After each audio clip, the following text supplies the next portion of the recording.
Look, this is what I have here. Hello. It's just that, like, today I only had breakfast, like a pancake and a chocolate, and then some tea, and that's just not enough. Not enough energy for a stream. So I prepared some healthy foods actually. Look, I have carpaccio. I have the hummus toast with the tomato and the cucumber and more stuff. This is the one I posted on my Twitter. Yes, I have sliced apple, and I also have apple juice and a bottle of water. I live in the burger. I told you I don't follow the burger diet. Today is healthy foods because I want healthy energy. And totally not because I just can't get a burger. For several reasons. Today, healthy foods. Yeah! I'll go.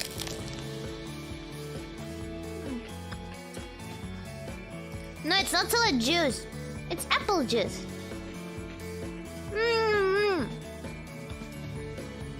Sounds good? Yeah!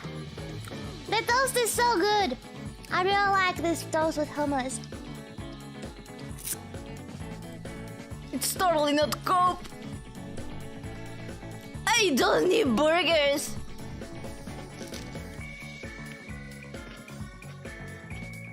This is delicious. Bon appetit, thank you for the tip. Yeah, time to show one karma who is the boss.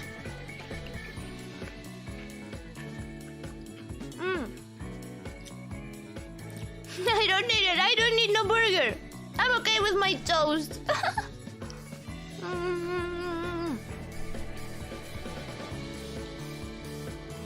And how are you doing?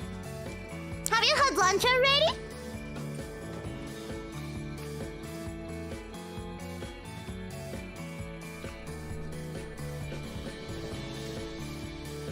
As you can see, this is clearly a baby. Babies only drink milk on it. Do you see me drinking milk? I don't see myself drinking milk. And not eating burger either. Even though baby don't even eat burgers. What you talking about?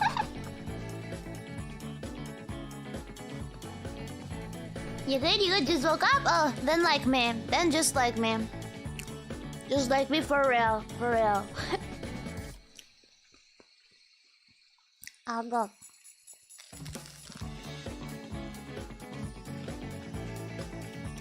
It's almost dinner time where I am. It's dinner time where I am. Like, it's 6 p.m. here. But for me, it's like lunch.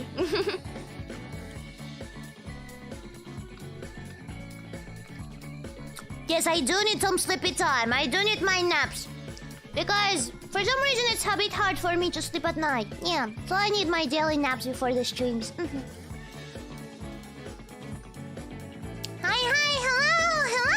Hello. I wonder if today is the last part from the first Ace Attorney. I'm excited.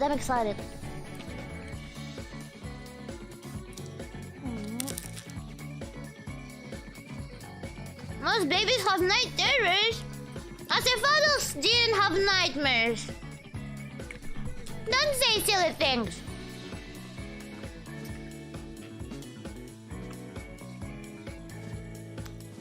Raisin and Shiny, yeah! Raisin and Shiny! Honey, no, hello.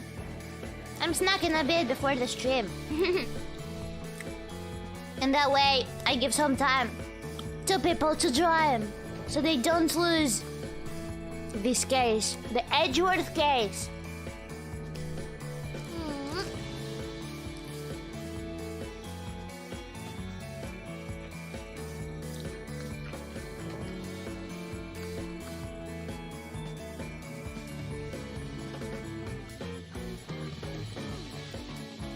By the way, the toast is also made with whole wet bread. So this is like healthy.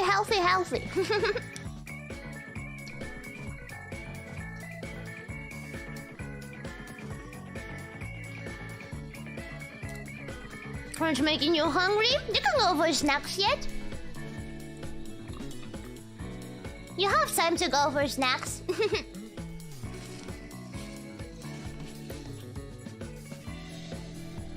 That sounds so good, dude. I wish I had some right now. Do you want me to share the recipe of the toast? Because it's pretty good the way I make them. I saw the recipe like on Instagram a very long time ago.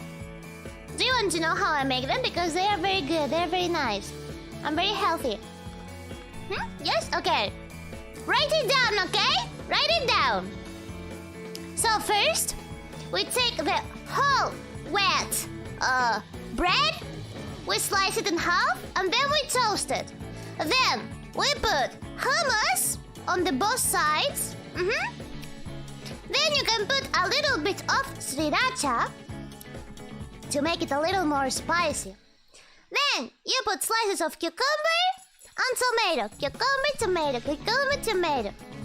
Then you put powder garlic, powder black pepper, some salt, some olive oil, and some sesame seeds, and some lemon juice. And it's so good that way. It's very yummy. No meat, no. It has no meat. It has some protein from the hummus though. Lemon juice, yeah. It's very good with lemon juice. And then no burger for this toast recipe. You should try it because it's very nice. It's very good.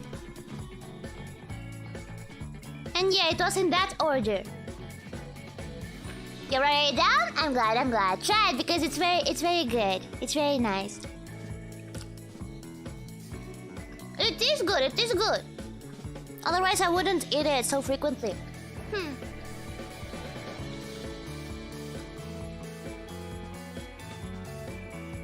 I'll never have the chance to eat a Riro sandwich. What's a Riro sandwich? This is not exactly a Riro toast because I didn't make it. Like I didn't make the recipe.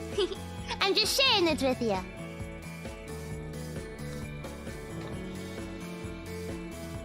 Can I have some? Of course. You have the recipe now. You can make it for yourself.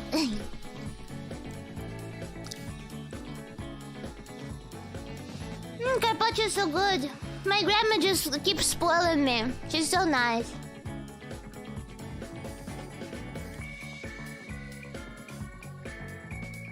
Question mark. Thanks for the tip. Yeah, Yeah, we're gonna play after I snack. Give me some time to recharge energies. Thanks for the tip.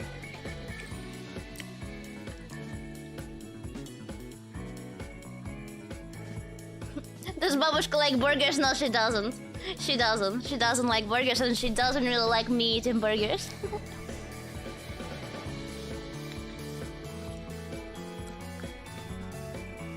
You deserve the spoiling? You think so? You think so? Babushka likes soups. Yes, exactly. She likes soups, making soups, and making me eat them. But just not more sushi soup. Her soups are pretty good, okay? The sushi soup just was an exception. Thanks for the recipe. You're welcome. By the way, I don't know if you saw my Twitter, but I made a question to you. Yeah, because I want to do a watch along this week. Yes, I'm planning to do it this Sunday at night. Well, it will be night for me. I don't know if it like what time it will be for you. Yeah. I was asking about the movies you would like to watch with me. So if you have any suggestion, please answer to that tweet, okay? Yeah, watch along. My first watch along with you. Yeah. It could be anime movies or any movies you like and you'd like to share.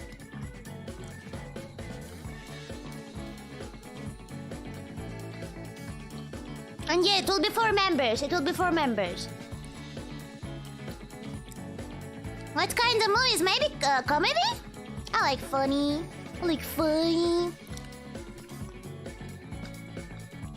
The Peppa Pig movie? Peppa Pig has a movie? Does Peppa Pig have a movie? That's the first I heard of it. But somebody suggested the Rugrats movie. And I'm actually thinking about that. Why not? I haven't watched them in a very long time.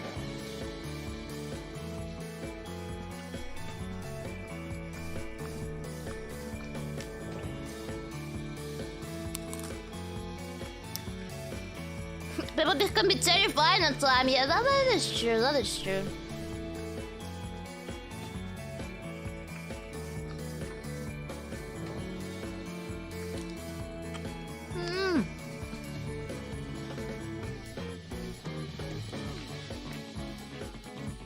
Done. Finished. Yum. Very good.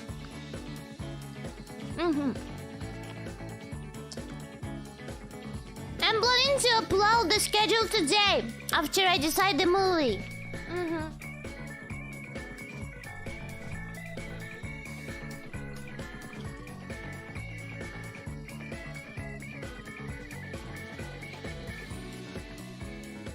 I decided on everything else, and once again, I only will have one day off, like the Saturday, and all the other days we have streams. Yeah, a week full of Riro.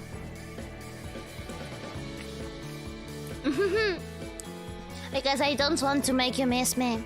I don't want you Star Charge to miss me.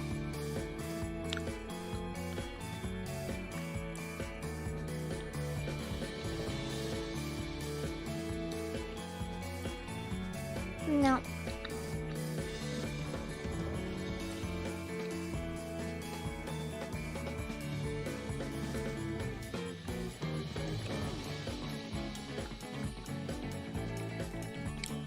And I'm especially excited for the special Mr. Mean stream. A little snack, yeah. I already finished the toast, but now... Yeah, I'm finishing... the carpaccio?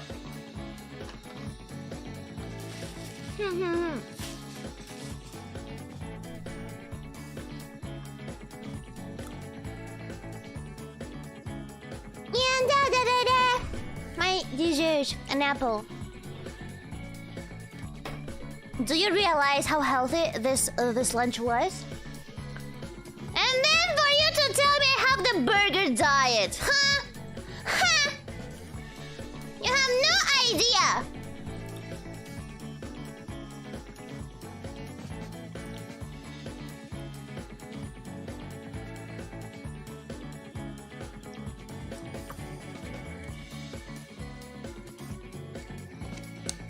Hydration check. Probably more healthy than what I ate in the entire last week. Please put in your veggies and your fruits, okay? Okay?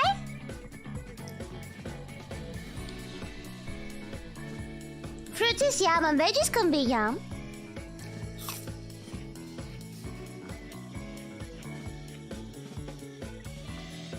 But you had a healthy meal just because you overslept and couldn't get your daily butter. I couldn't get my burger not because I overslept,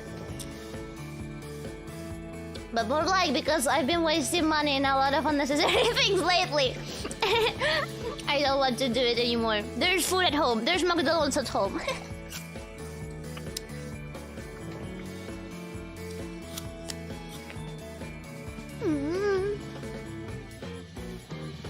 This is good. Okay. Hi, Nina! Hello!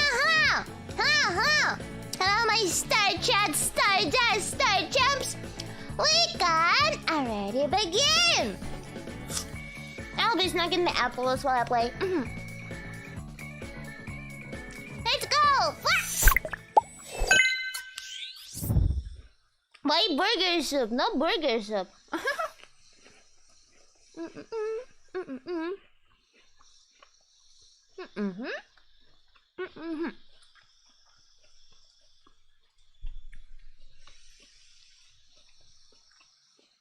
Okay. Now you can hear it. Okay. Now I make it a little bit smaller. Just like this. Perfect. Okay. The volume is okay? Is the volume okay? Hold it! Objection! Yeah, time to use the emote! This is the first stream we can actually use the emote. A bit loud? I'll make it a little bit lighter, like this. Okay. Oops. I hate when it opens in the wrong screen. Okay, a second. Okay. Now good. There we go. Continue.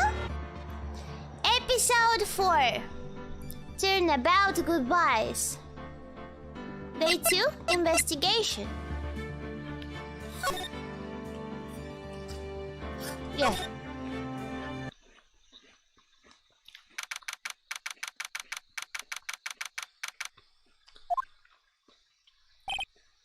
Maya. Hey, Nick, it's you. I'm glad Mr. Edgeworth's mate is through the day, okay? It's a relief. Hey, why did you do that anyway? I don't know. I just knew I had to do something. I know I'm not the lawyer my sister was. I'm sorry. Well, you did save the trial. Yes, thank her. Thank Maya. Just behave from now on, okay? Okay.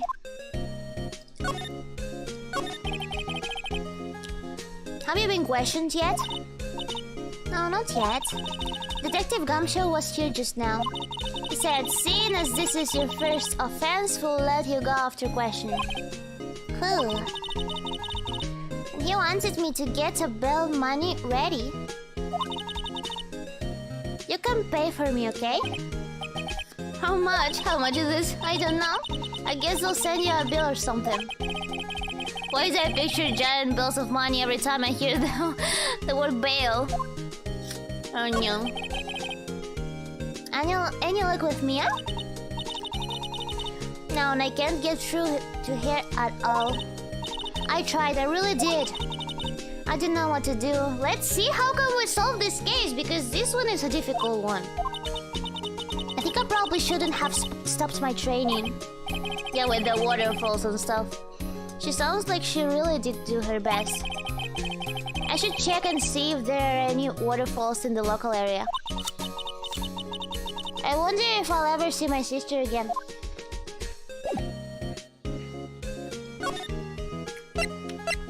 Okay.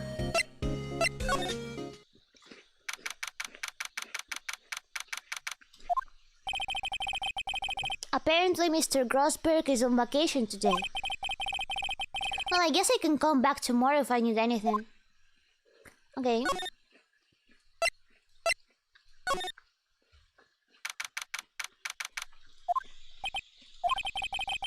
She's quiet here with nobody around. Right. I have to get Maya out of the detention cell soon.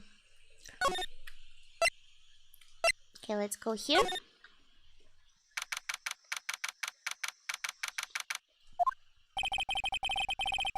There are fewer than there were yesterday, but the cops are still around in the park. I wonder if Detective Gumshoe is here today. Gumshoe! I wanna see Gumshoe. Haven't seen Larry around today at all. Oh, that's right, Larry's working here now. Probably off paying through the nose on a date with the lovely Kiyanse. Kiyanse.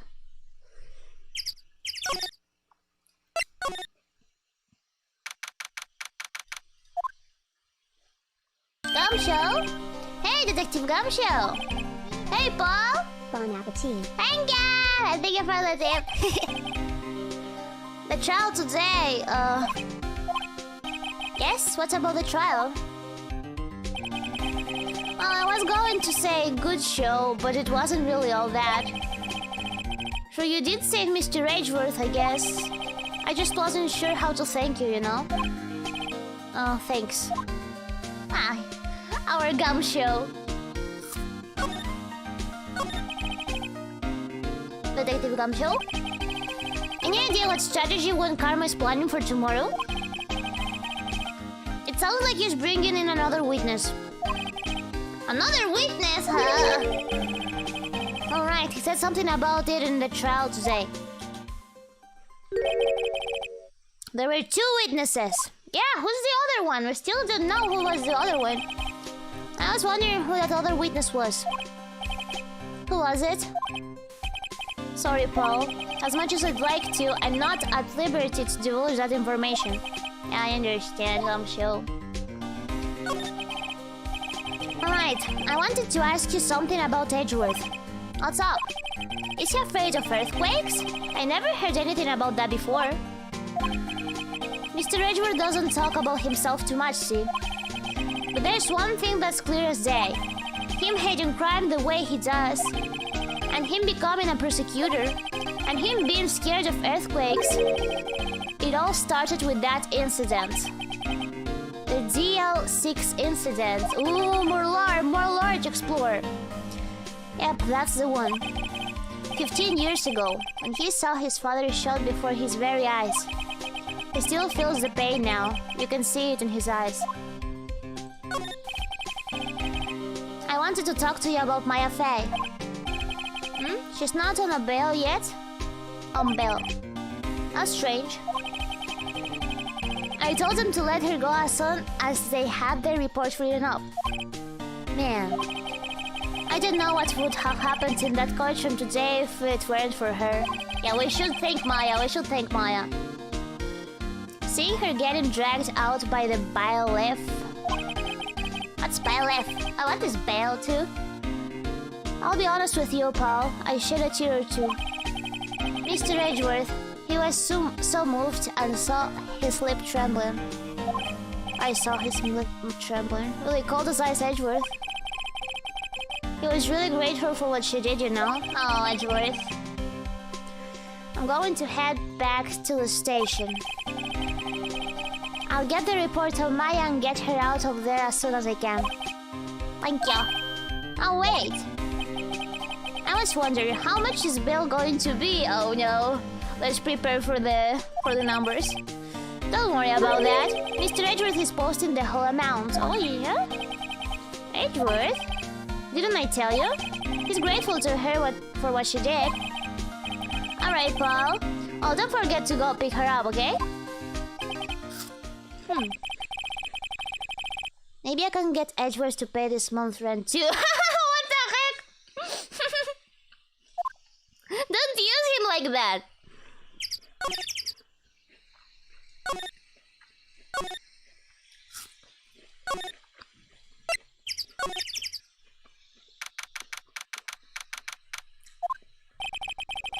Looks like the boat rental shop is closed today too. Okay.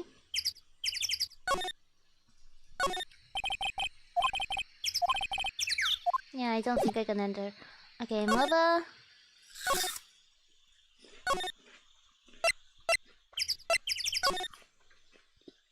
Let's get back to where Maya is. That's his first thought. Yeah, what the fuck? What the fuck, Phoenix? Hey, Nick, you finally came. They just finished the paperwork. I'm free to go. Free at last, huh? Those interrogators were really mean. They were like, okay, what did you do this time? Poor Maya. Like I was some kind of criminal. Can you believe it? Well, they let you out in the end, didn't they? Well, that reminds me. Thanks for bail. Thank Edgeworth. He posted bail for you. Said he was grateful for what you did. Mr. Edgeworth did that? I have to make it up to him. We've got to win this case, Nick. Now she's determined. Okay, I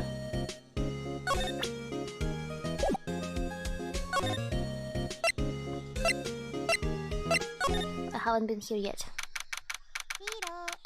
That's what she said. Thanks for the tip. What did she say? I already forgot. I'm sorry for my goldfish memory. Detective Gumshow's not here. Gumshow saw this scene again today. Oh, really? He's a live wire, that one. Got into a fight with the chief for not following protocol. Not following protocol? I bet he wouldn't help them build the case against Edgeworth.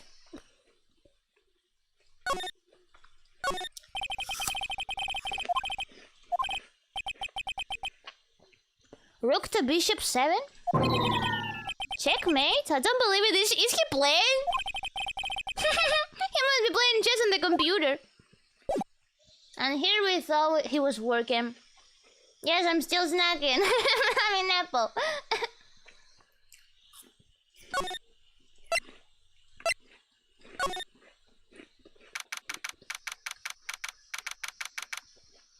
Probably playing against the chessbot, or maybe another worker.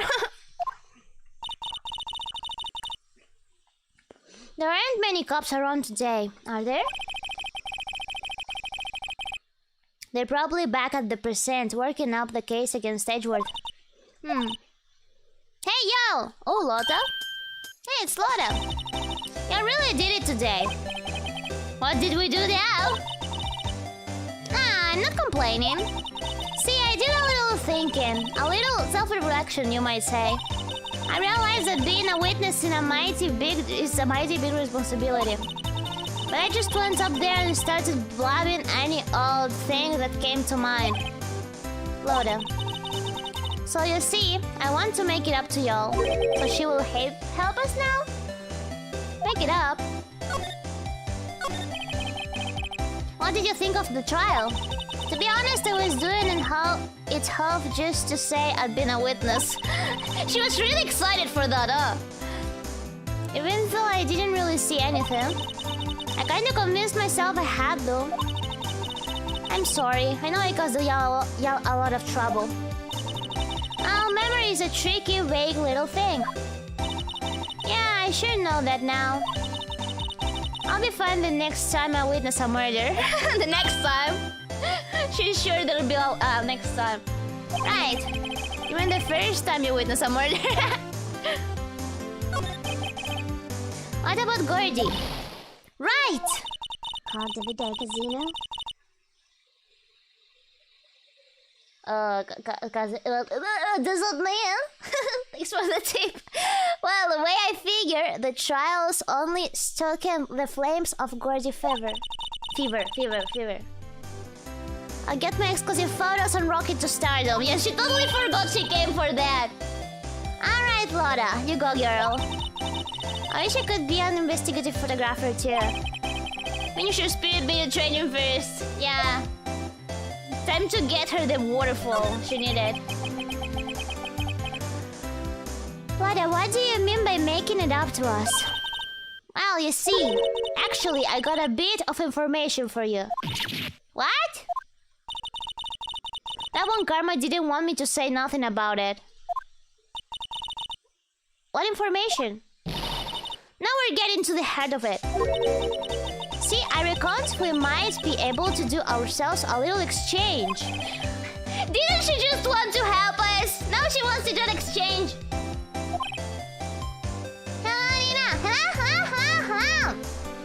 We are on the Edgeworth case.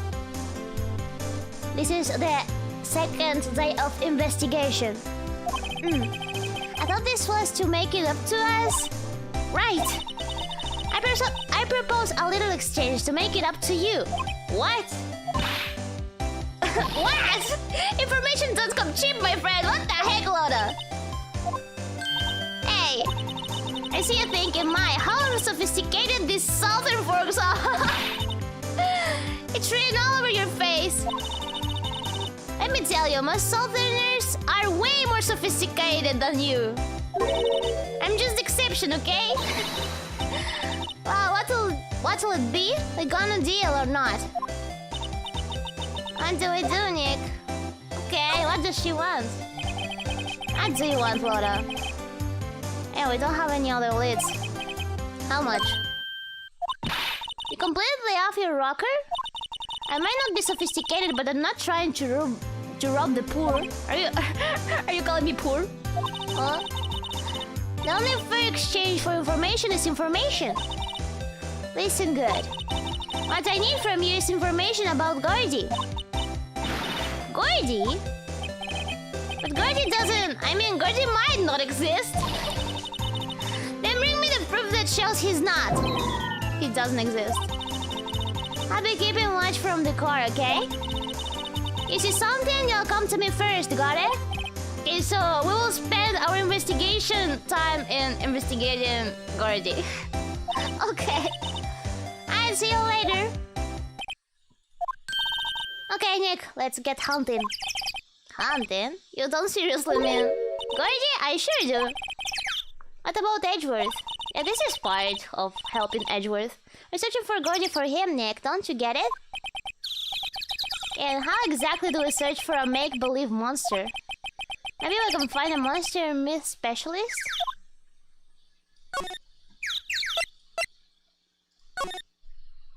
What the heck is that? What's that? The Steel Samurai, Nick. This is Steel Samurai. Yo, Maya. Larry, what the heck is that? Oh, it was my girl Fiance's idea. She was all, if you like, put this here. It will be, like, really cool. Dude, she gave it to me along with the banner. Wow. I was really impressed if she could find those for you. Well, she knows a lot of people. And that show's finished now, so she got them for free. Right. Yo, Nick! What happens with Edgy?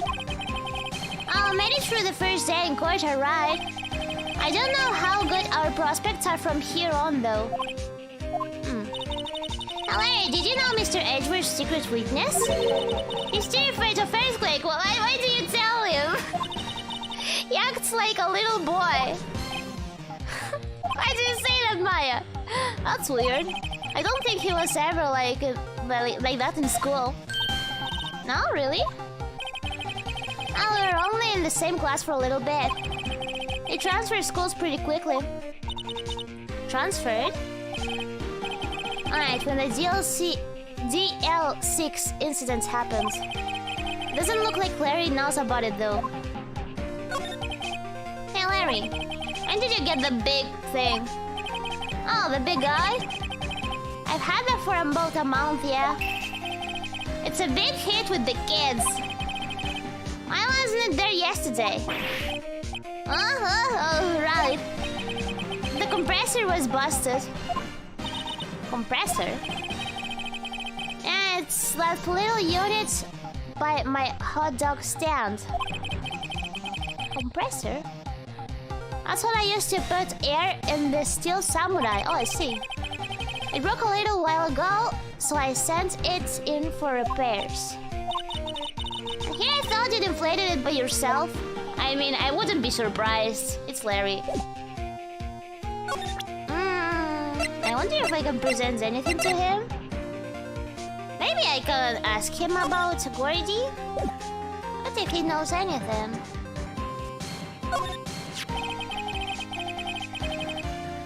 That's the guy that's selling my dogs faster than I cook them. Do you think Gordy really exists? I think somebody probably saw something else as they just thought it was Gordy. We'll keep selling samurai dogs until the truth's out. Smart.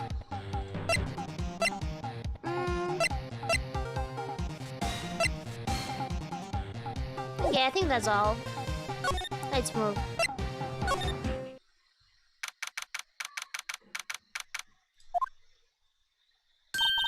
Hey, y'all! Well, you'll find anything out about Gordy? No, nothing. Well, keep moving. It gets cold out here at night time. Dark Souls stream. Dark Souls? Isn't it like the very hard game? I don't know. I don't know if I'll ever play it. Dark Souls. I'll keep moving. It gets cold out here at nighttime. It is a little chilly. I think I have to sneeze. Oh, no you don't. No sneezing. Gotcha! Oh! 80 photos. I told you no sneezing! Says that the camera to respond to things a little softer than a bang. I trigger on one of Ron Karma's finger snaps now. I'm sorry. Yeah, well, sorry is nice, but what about my film? Ik pay the lady. Why do I have to pay for all your errors, Maya?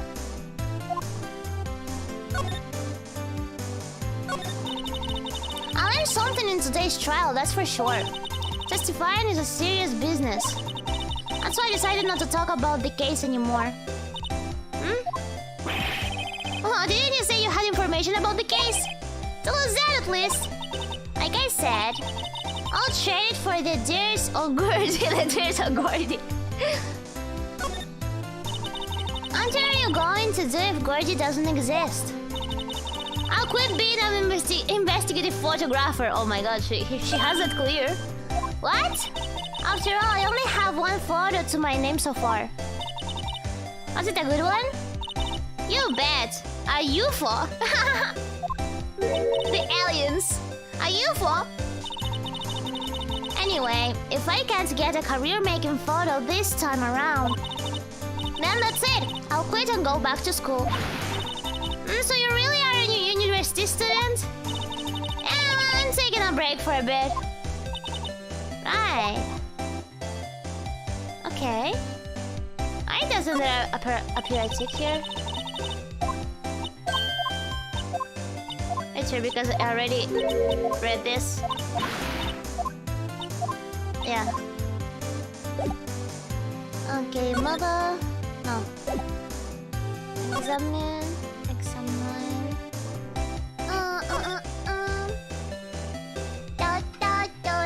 It was you in the UFO. It wasn't me.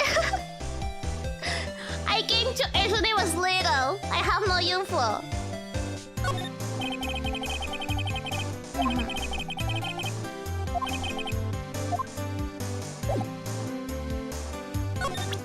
Yeah, that's what I was thinking. She was leaving it here like so. Like without thinking, you know?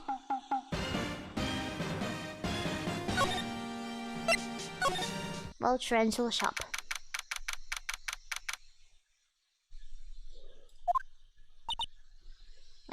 Rigo's too baby to drive a UFO. That's... It's not that I'm too baby, I told you!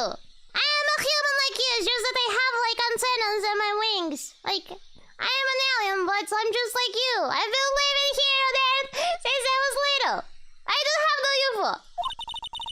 It's always so quiet here. I wonder if the boat shop is closed for good. Oh, with the murder on the lake and all. They're probably just taking a vacation till it blows over. I get it.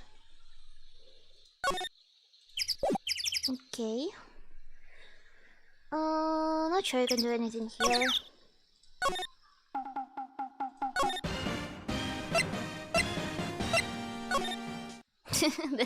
There's still samurai music.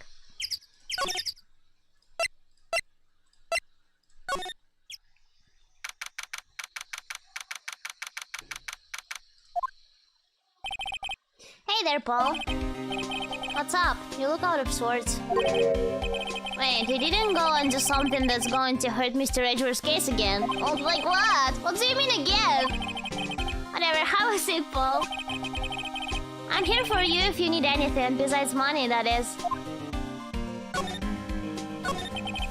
How's the investigation proceeding? It's not proceeding.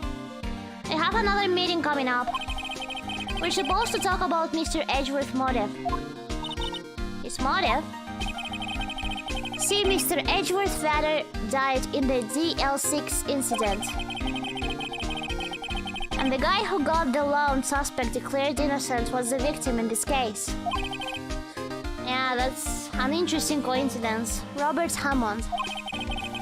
They're saying that's why Mr. Edgeworth shot him. And Edgeworth never talks about his past. I bet they'll drag that out and hit him with it in court tomorrow too. Poor Mr. Edgeworth.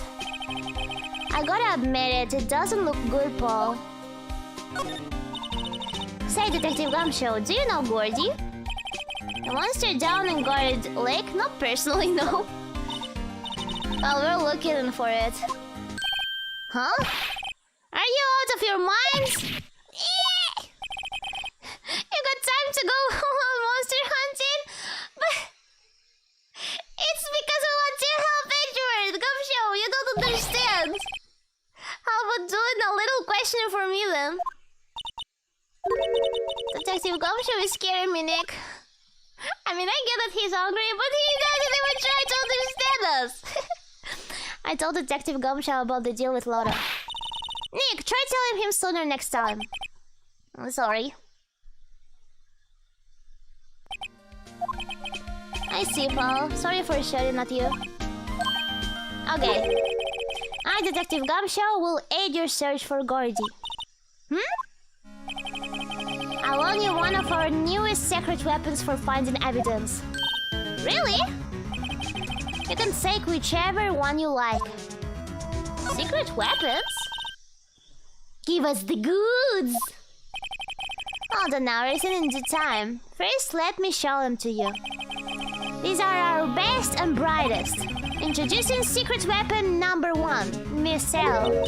Missile? He's a K9 police dog, still in training. A police dog? Missile, Missile, here, boy! Oh, look at this! He looks exactly like Pochi. Here he is. He's cute. Look, near cute dog. A cute dog. And this will help us how? Next secret weapon number 2, a fishing pole.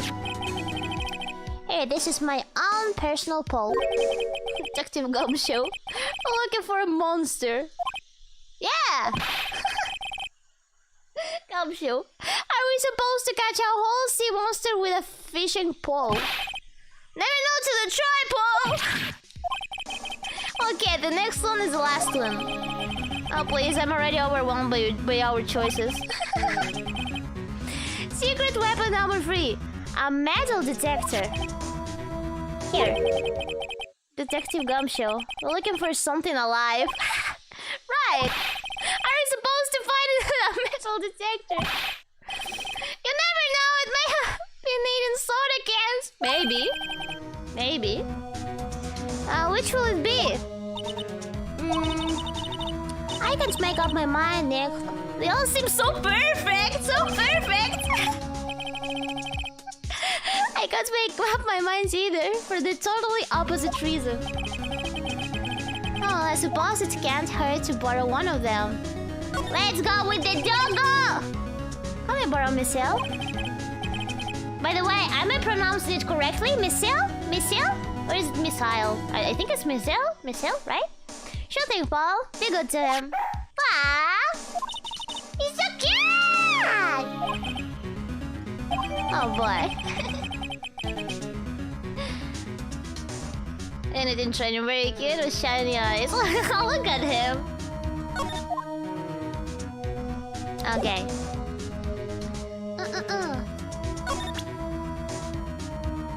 I think you say it right. Okay, okay.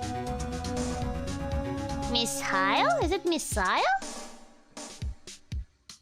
You know what? Let me actually Google it.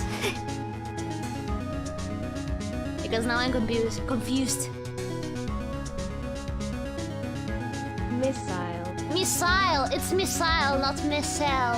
It's missile. I think you heard it from the Google Translate. I don't think we have to present anything. Okay. Boba.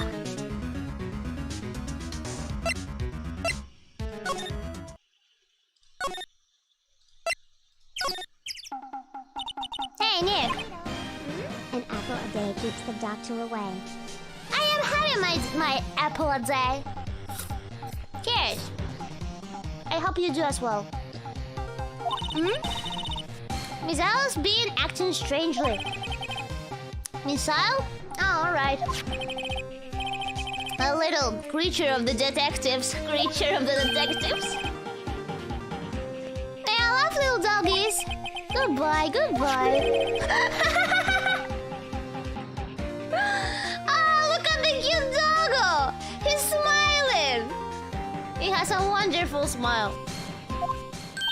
What's wrong, Missile? What the heck?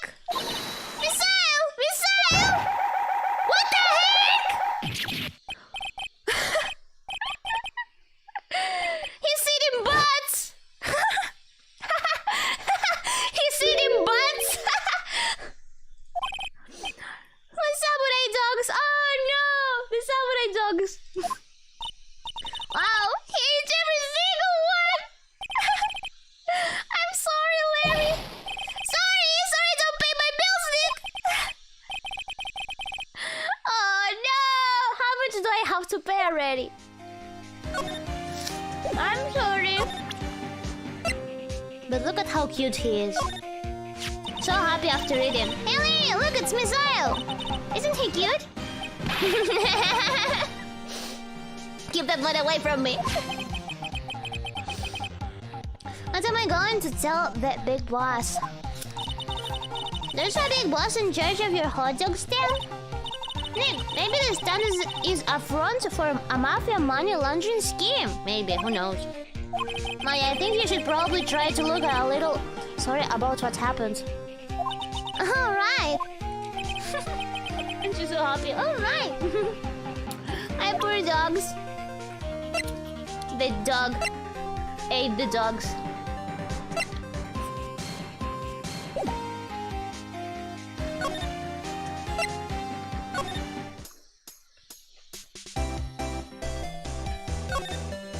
Hello, Lottie. Look at my new dog. Hey, Lotta. Oh, cute. He's yours? He's a K9 Polish dog. His name's Missile. Oh. K9s are the ones they use to sniff for things, right?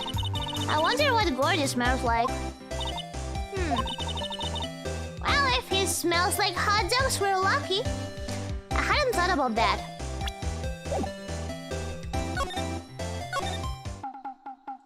He's so unhappy now.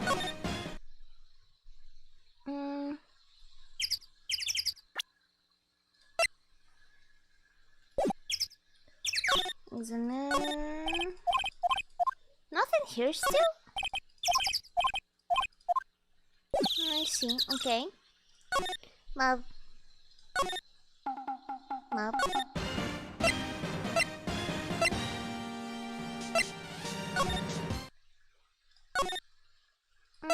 Detention center?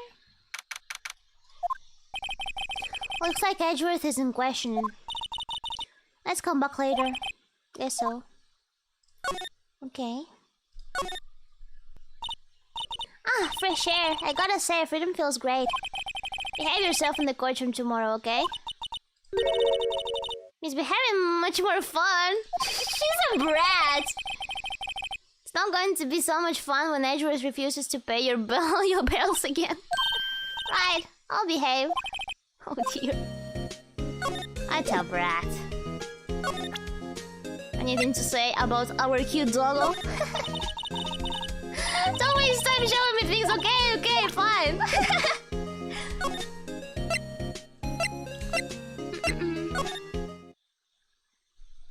What do I do with the doggo now, actually?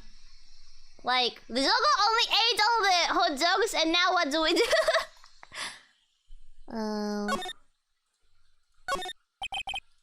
Necklace.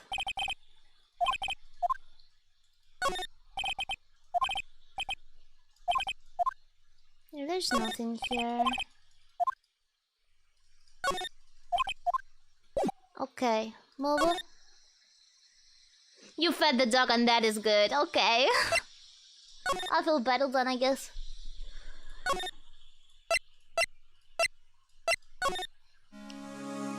Hello? Can I change the dog for something more useful?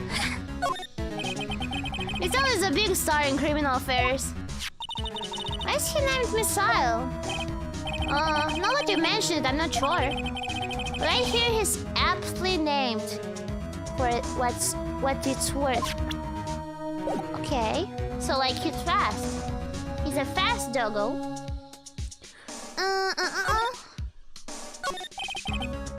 Can I borrow one of the other things?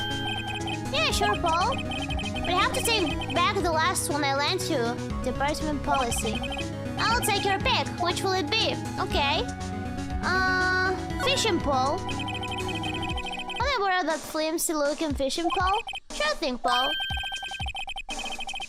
If it breaks, be sure to dispose of it properly, okay? Right. He knows it's fragile. Okay. Time to fish Gordy.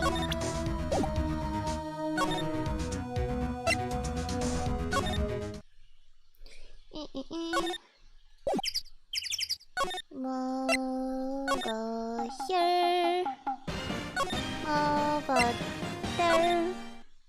Time to fish? Fishing time. Okay, Nick, this looks like a good spot. A good spot for what? Time to do some fishing. She's serious. Yeah, that's why I came here. I think just like Maya. What are you going to use as bait? Oh. Yeah, oh. I figured something like this would happen. Oh no, it thinks it. We should have brought Missile along with us too, at least. Then we'd have a bait. What you saying, Phoenix? Nick, how could you? I'm kidding. Some jokes are better left untold. She hit me. She's really angry at me now. What's this, Nick? Just try not to reel in any empty cans or boots, okay? Here we go. Ah, my leg! No way. No way! Hey! Why'd you do it? Sorry, Laura. Maya, why is it always you? Don't tell me y'all are on some film company's payroll. Nick, pay her. Maya! My poor wallet. Poor wallet for real. Look at what I have here. Laura, wait! For catching Gordy. A fishing pole? Are you out of your doggone mind? Yes, I mean, yes, it's a fishing pole. Oh, I never thought of that. Good luck.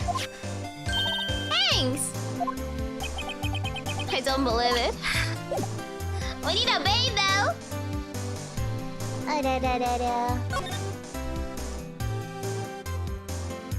Yo. What can we use as bait? There is some stuff here.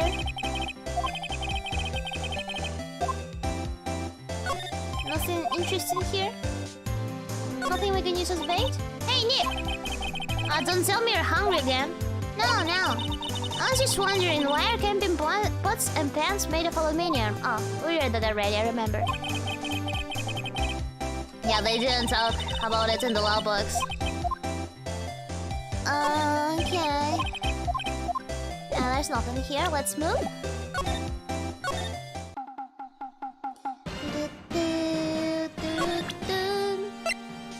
Look, I have a fishing rod. You know, you can't catch many fish in this lake. And not after small fry. I'm after the biggest fry of them, Gordy. You're really going to try to fish out a monster? Even Bats is looking at us like after we were stupid. Just say Edgeworth, yes. Brings a tear to my eye in more ways than one. I don't know how to feel. Are there any hot dogs left? Hey man, who calls their product the original first wins? Aren't you add world famous to the sign? Hey, good idea! How I don't. Okay. We can go here.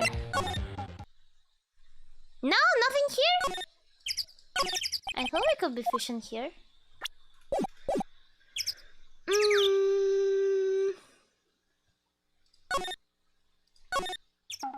What can we use as bait? Examine Steel Samurai? We can try. Doesn't that Steel Samurai look a little out of place? I mean, it's so huge. I guess it's good advertising. Something about the Steel Samurai just doesn't work for me. Really? It looks pretty well made to me. Still a novice, aren't you, Nick? Really? True connoisseurs like Cody and me don't fall for this kind of stuff.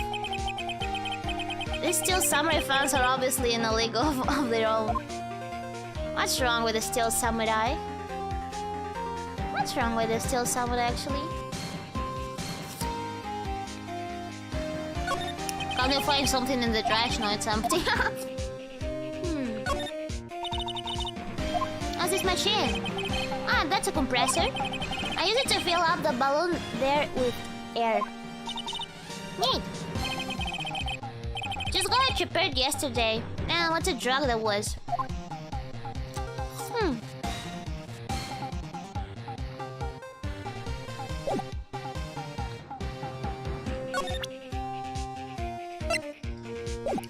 Okay, I think I'll have to switch the weapon. I'll have to switch the secret weapon. Maybe we'll find something interesting with the metal detector.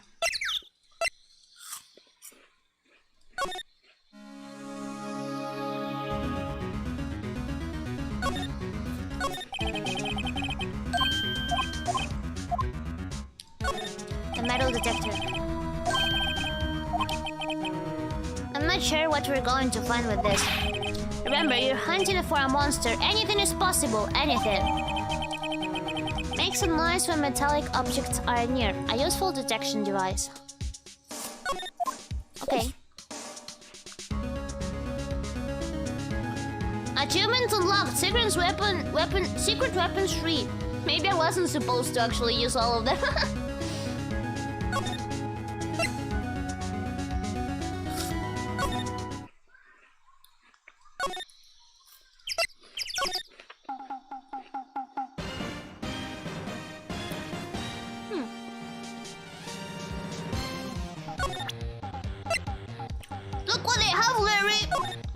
I'm showing everything to him. Sorry, Nick. I don't know much about that. I'm a mere seller of hot dogs. He doesn't know. Okay.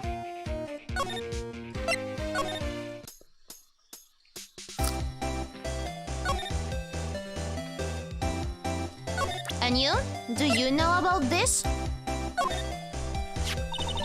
Hey Lara, look at this. It's a metal detector. I know what it is. I'm not sure what's going to pick up. That's going to pick up Gordy though. Unless he's been eating people's watches and spirit change or something. Oh, I hadn't thought about that.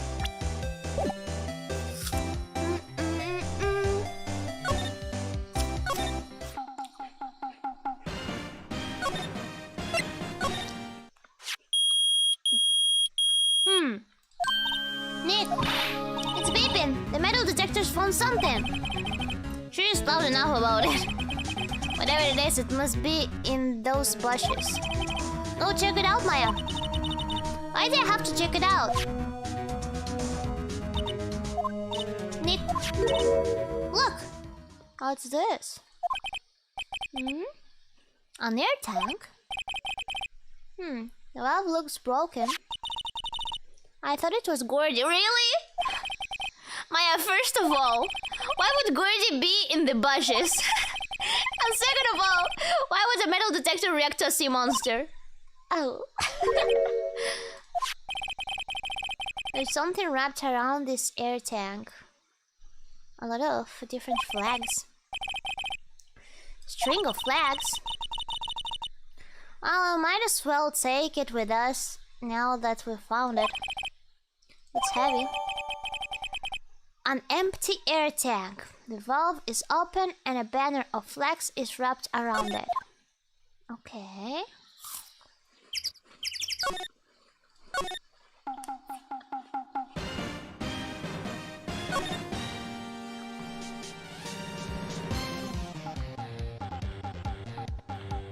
Nothing much to see here.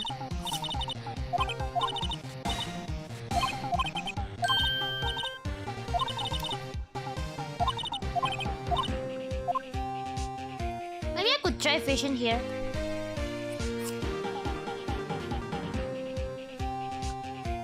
I think I'm connecting some dots, really? I have no theories for now.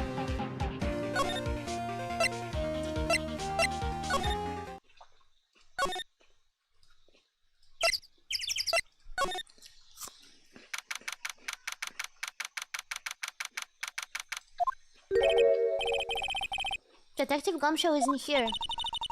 Now that you mention it, didn't he say he had a meeting to go to? I'll try. Let's come back later.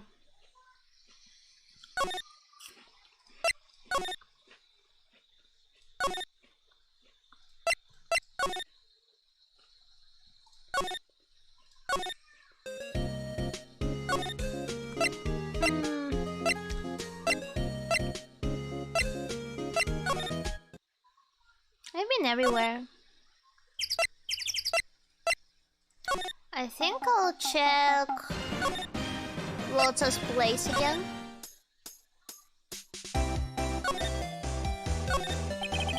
No clues here.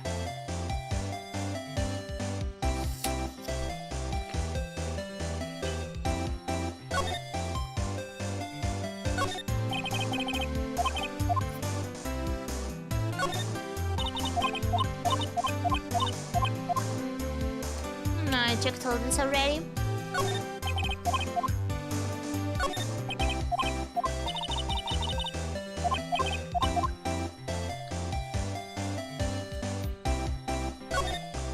Where's Laura actually? Laura is not here. Ah, she's here, she's here. I'm just silly.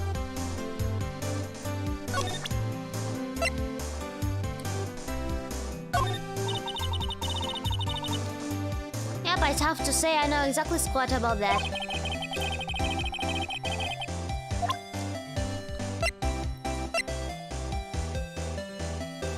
Okay.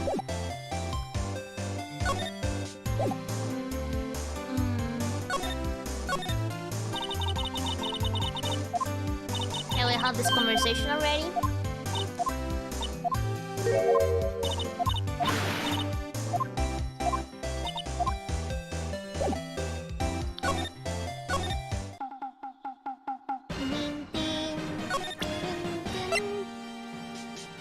I don't think he knows anything about this.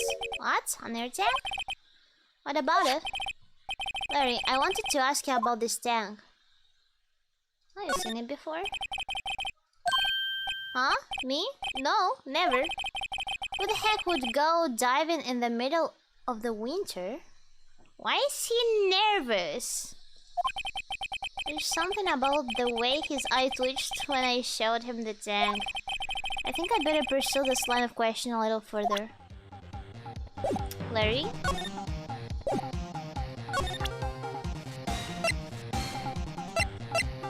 And how do I do that? Is it yours? Why would they have a thing like that? Look, see how there's a string of flags around the tank valve? It's just like the string of flags around your steel samurai there. Must be a coincidence. There are strings of flags everywhere these days. Everywhere. Like elementary schools and used car dealerships. Look, why would I need a tank anyway? To go diving. Dive into the lake? What? Why the heck would I go diving in the lake? Wait. You're not saying I had something to do with that murder. No, not at all, just... Hey, you watch it, buddy. I'm not saying anything until my lawyer gets here. Larry, Nick is your lawyer. Actually, yes. Oh, Larry, she's right. Anyway, I never seen the air tank, okay? Alright. Larry's hiding something, I can tell. He's hiding something.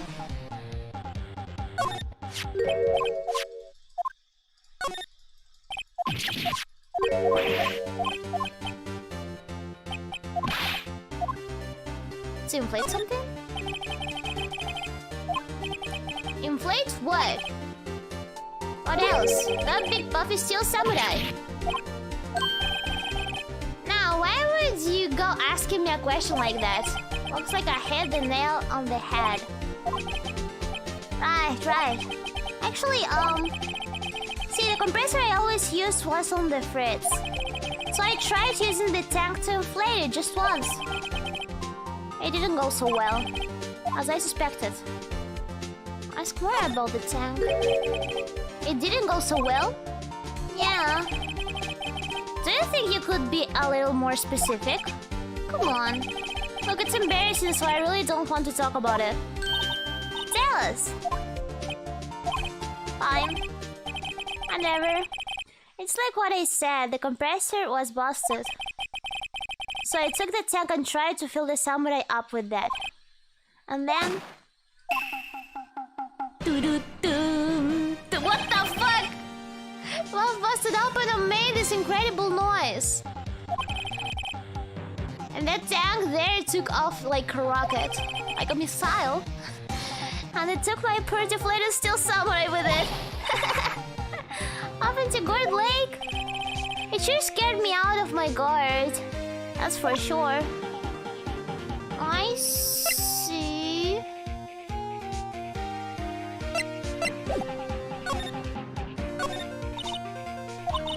So the tank and the steel samurai you were trying to fill up flew away.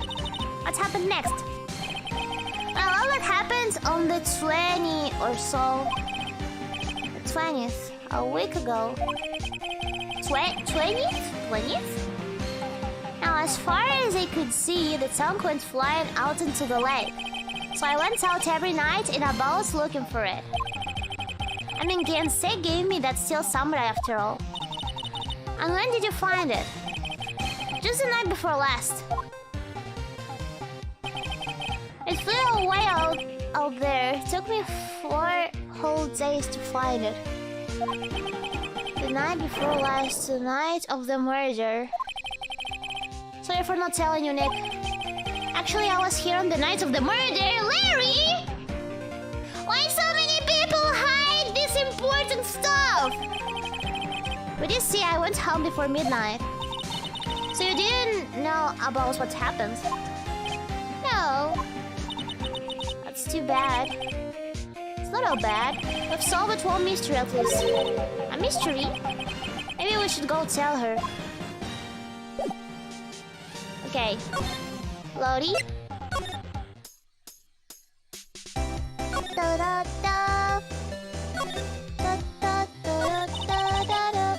Oh, Mr. Lawyer? I've got the info y'all need. Y'all got the scoop on Gorgie for me yet? We found him. Huh? Gorgie? Oh, I found him already. What? I haven't seen any monsters yet. Yo, for real? Gorgie really exists? Wait, I need proof. You get a photo? I have proof. Of course I have proof. Not fair, Nick. It was when I went to the bathroom, wasn't it? That's when you made contact with Gorgie. And now jabbering already. Let's see your proof. What's my proof? This is my proof. Take that! Take that! Larry Sayer tank. What you doing with an air tank? This is Gorgie. Pam pam pam! Excuse me? What exactly are you saying, Nick? There's a stand near here, a hot dog stand. There's a giant inflatable samurai doll there. About a week ago, an idiot who happened to be a friend of mine tried to fill it. He used this air tank, and when the valve blew, the tank flew into the lake. Apparently, it made a pretty loud bang when it flew. A bang? The tank, along with the still deflated samurai, fell into the lake. At the same time... No way!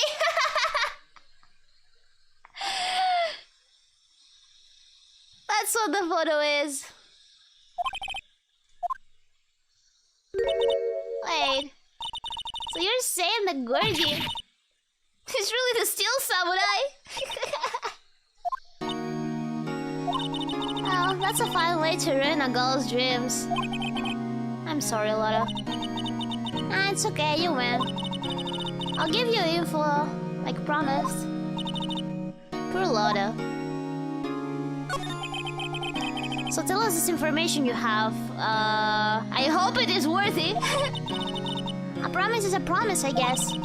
I overheard the cops around here saying something about the witness tomorrow. They said he's a caretaker of the boat rental place up the path here. Boat rental? There's someone there? I mean, it looks so deserted. Just an old guy living all by himself. I should go check it out. Thanks, Lotta. We will. Let's get crackling, Nick. Hold on. Something else? Yeah. The night of the murder. My camera clicked twice, you know? Wait, so you have another photo? Well, yeah, but there's nothing in it at all. Just lake. I figured it wouldn't be much use as evidence, so I kept it to myself. It might not be helpful at all, but I think it will be helpful. Here, take it. Thank you. Bye now. I'll take care. Thank you, Lotta. Time for me to pack up and leave. It's fine, Lotta. You'll have your future yet. Oh, Lotta. It's all Larry's fault. The legend still lives on, I guess. The legend? Yeah, the legend of Larry, familiar to all who know him for any length of time. When something smells, it's usually the butts. Someone should whip the butts into shape.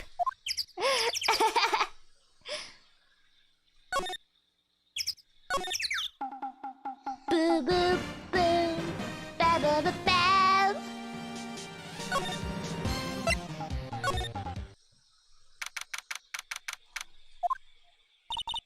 Hey Nick, this is a boat shop that Lotta was talking about. You're right. Doesn't seem to be anyone around at all. Let's go check it out anyway. Yes, I wanted to do that for a while already.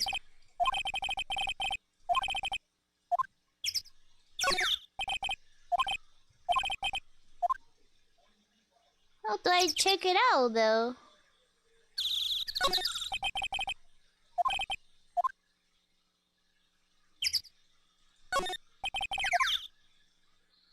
How do I check it out actually?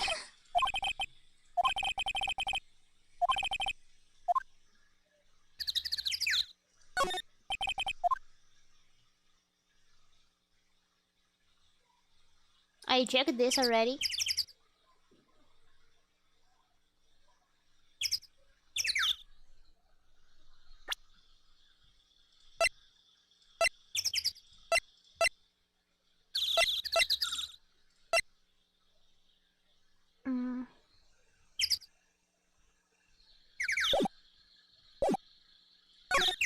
With wolf? Oh, right. Right. Thank you. Egg, that's you? Hey, is this Keith with you? Where have you two been? I've been worried sick. Nick, you handle this. I think I'll leave this one up to you, Maya. Meg! He's drunk as fuck. Yes? Finally made up your mind, have ya? My mind? You don't run the pasta shop when I'm gone? Pasta? Glad to hear it. You make your old man proud. When you kids left the house, I didn't know what to think. Oh my god, and this is the witness? I'm supposed to keep this place running, an old man like me. Polly, the kids are home. Hello! Nick, what was that? A parrot? The one on the perch. Keith. Yes? I'll leave the wet noodle in your capable hands, Sonny. Nick, what's the wet noodle? Based on the available evidence, I'd say it's the name of his pasta shop. That's a relief, isn't it, Polly? Hello?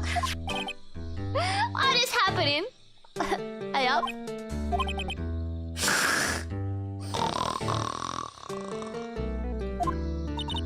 He fell asleep. I guess he's relieved. The pasta restaurant? A pasta shop? I have to think the wet noodle will live on when I'm gone. My father started it to, you know? So what makes it to the third generation? Meg, yes? Tomorrow we'll start with the secrets of dough tossing. And yes, I remember how to pronounce dough.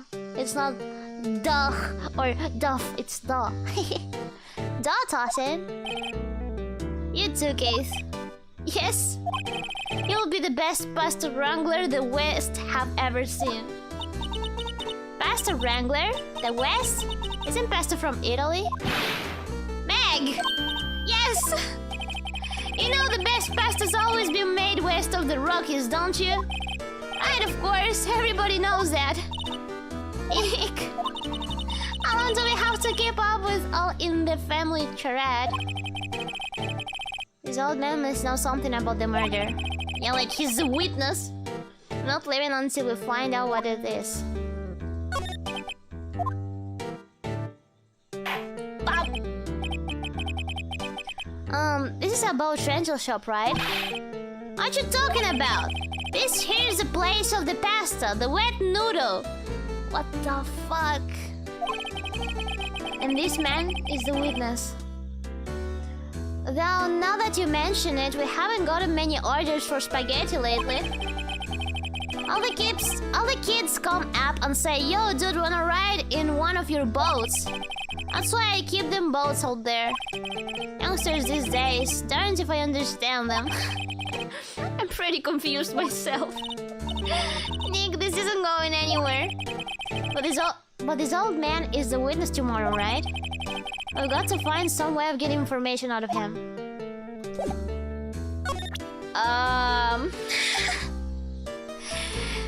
Okay. Look at the lake, isn't it pretty? Now listen here, kid. Remember that tricolor pasta we were talking about? Our rainbow yoli. I figured out the last color we should use. Indigo blue. Indigo blue. I didn't seem to work the way I thought it might.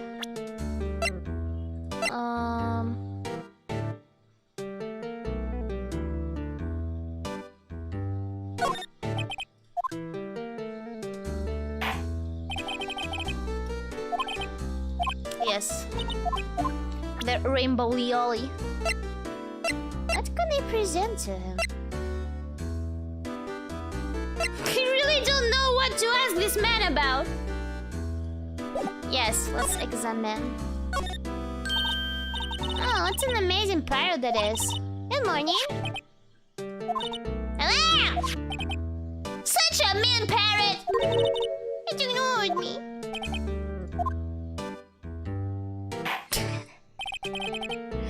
What? You forgot, Meg? You gotta call her name first.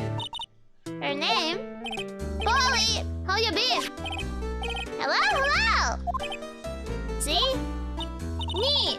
So the parrot's name is Polly. The erstwhile companion of the boat shop caretaker answers to the name Polly. Too bad all she can say is hello. Hi, hi, hi! Old Polly can say lots of things. You just need to know the secret words. The secret words. Interesting. Polly, Polly, what's your name? Polly. Cute. I found a new friend. Looks like a kitchen unit. It's pretty clean. Is it? It doesn't look that clean to me. Funny, he doesn't look like the type who'd keep things tidy like that. Oh, maybe it's not dirty, it's just old. That's burnt, yeah. You're forgetting, Nick. He's running a pasta shop here.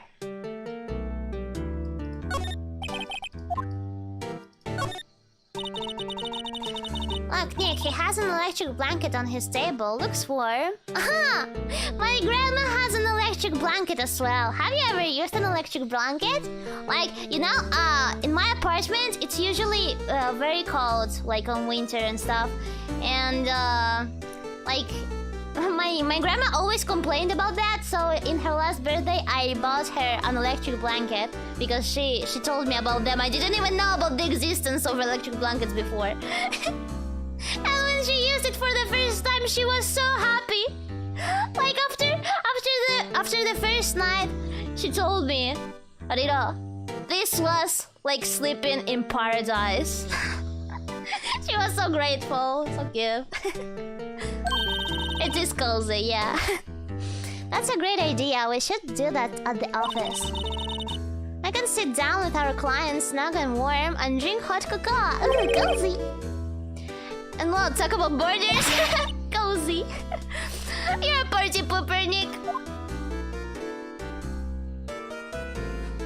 Yeah, I need some electric warmers for my hand. For my hands. For my always cold hands. Wow, he has a television in here too. Fish? Oh, there's a lot of various fish in Guard Lake, aren't there?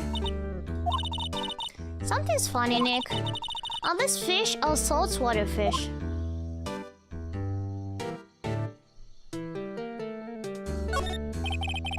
This fishing pole looks expensive. Yeah, unlike the one we got from Gumshoe. Anything else I can examine?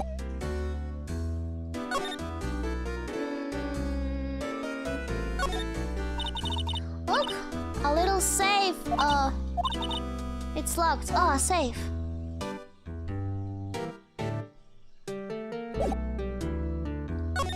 Polly.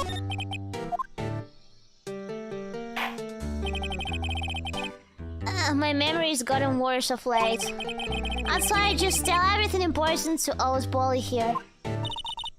Everything important? I wonder. Polly, what's the number to the safe? Really? No way. Alright. Hey, Polly, what you doing? See, Nick, all it takes is a little clever thinking. I'm a criminal mind. Quick, Nick, write that number down. Don't get me involved in your little haste schemes.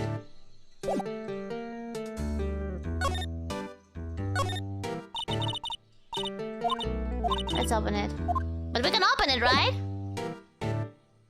I mean, I do want to open it. Am I supposed not to? Ah! Can I present anything? Anything?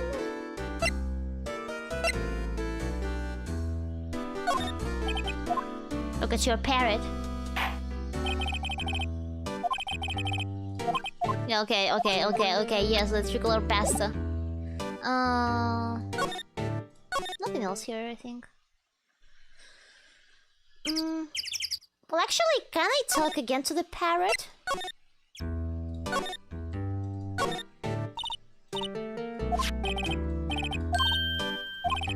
No, I can't. Yeah, there's nothing else I can check out here. And I can't open the safe.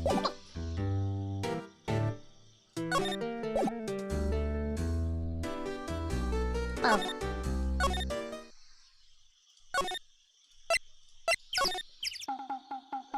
Boo boo boom. Boo boo boo boom. That melody will be in my head for a long time. The Steel Samurai melody.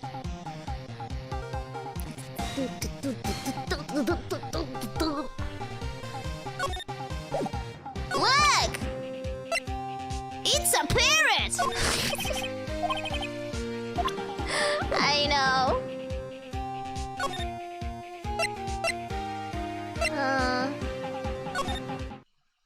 Malava? Gumshow's not here. Nobody's here. Nothing here.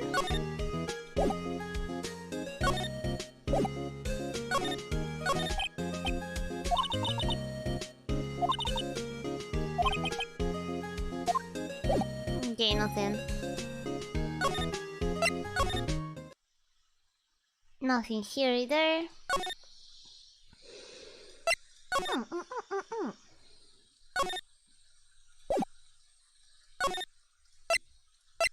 Let's talk to Loda.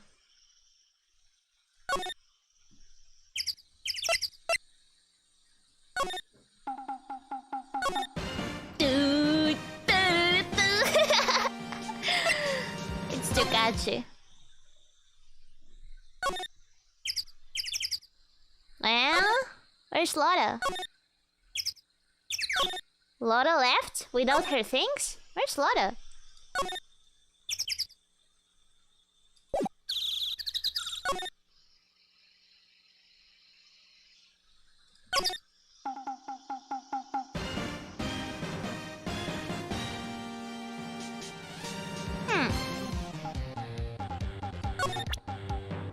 I can only talk with Larry here. But what can I ask him about?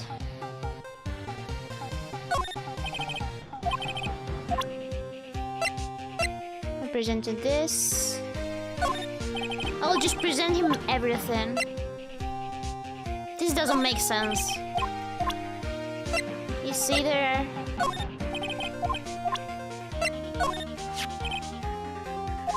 Yeah, we already talked about this with him. No, he doesn't know about anything of this. It's just not necessary. I have nothing to present to him.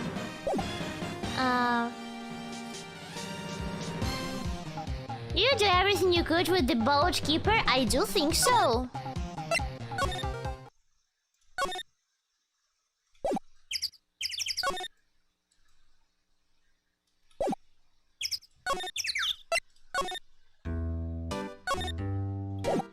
I can't talk more. I examined everything I could.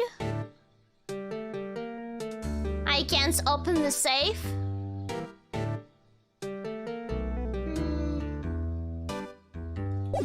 I could present something to him. Time to present him everything we have, yeah! I don't have more clues. I think we presented this already, didn't we?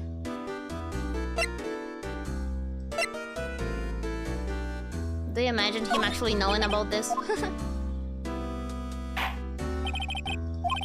Yes, the tricolor pasta. Yes. I feel like...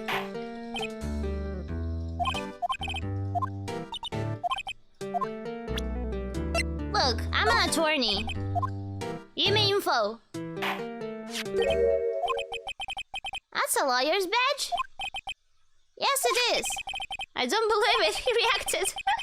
This old guy is the first person to recognize my badge. I get it. Huh? Oh, yep.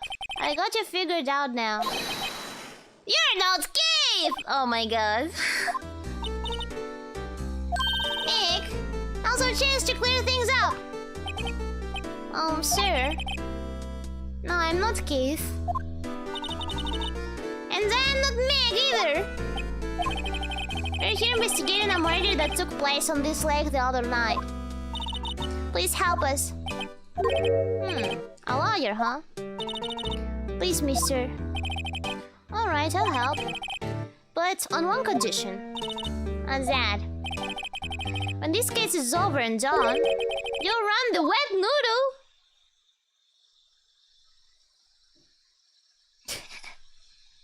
Sure! Sure! Anything to get this case solved. Also, who wouldn't want to eat phoenix noodles? I guess so. That's my boy! Good for you, Keith! Wait, didn't I just say... You too, Meg! Yes! You bring a tear to your old man's eye, you know? Now, what was that you wanted to know? Speak up, Polly. Hello, hello! Now he's talking to the bird again. How do we get him to talk to us? Oh no.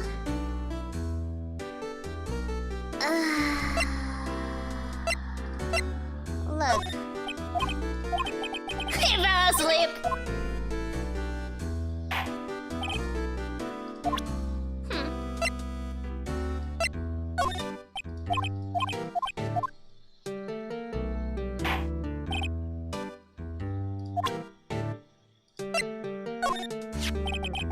Oh, yep, I seen this. You know something about this here? We actually have to present everything to him. What the heck? Keith. Yes. It's okay. You can call me Dad. Dad, you know something about this? Oh, yep. The other night, out on the lake. Yes, yes. I know all about that. I seen it. What? Tell us what you saw. Oh, I suppose, since you're taking over the shop and all. What you saw? What did you see? I forget the time, but it was pretty dark outside. Probably night, yup. It was after midnight, but okay. Then I heard this bang. So I looked outside. Then I heard another bang.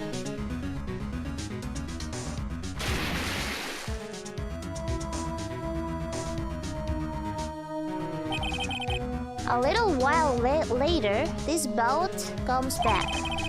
Then a young man walked by my window here. He was muttering something to himself, yup. What did he say? Oh, yup. I forgot.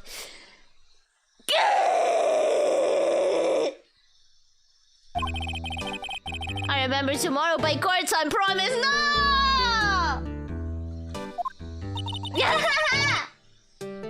We need to know earlier than that. What was the point? You know what? Little Terry was just here. Who's Terry? Oh yeah, that kid next door. You always used to make him cry, remember? He was wearing this tattered old coat. Got himself some whiskers growing out his face. Must be talking about Detective Gumshoe. He comes up and tells me to come down to court tomorrow. Really? Somehow I don't think we're going to get much useful information from this guy. Oh yeah, maybe we should believe him. I think you're right. Oh wait, I had one more question. Huh? Polly! Have we forgotten something? Don't forget DL6? Huh? What did she just say, Nick? One more time, Polly. What the fuck? The DL6 incident? Hey, mister! I mean, Dad! Is this getting weird? Who is this old guy? Why would the bird Polly know about the DL6? I have to figure out who that old man is. Oh. What? He locked the door from the other side.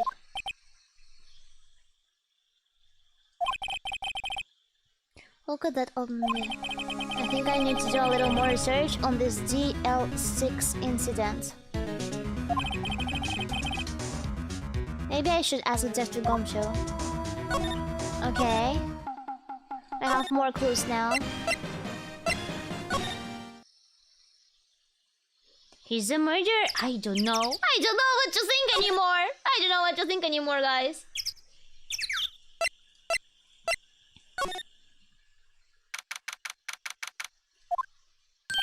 Hey, Paul. Long time no see. You don't look so happy. What's wrong this time? Actually, I wanted to ask you something. Yeah? You know the boat rental shop down at Gourd Lake? Oh yeah. The old man who runs it is appearing as a witness in court tomorrow, right? Huh? How do you... that was supposed to be top secret. Do you know who that old man is, Detective? Actually, I don't. He's a bit of an odd bird. I haven't been able to get a straight answer out of him. I decided first that he wasn't persuasive enough to stand and testify as a witness. That's why we called Miss Lotta Hart yesterday. I see. As for who he is, we have absolutely no idea. Sounds suspicious.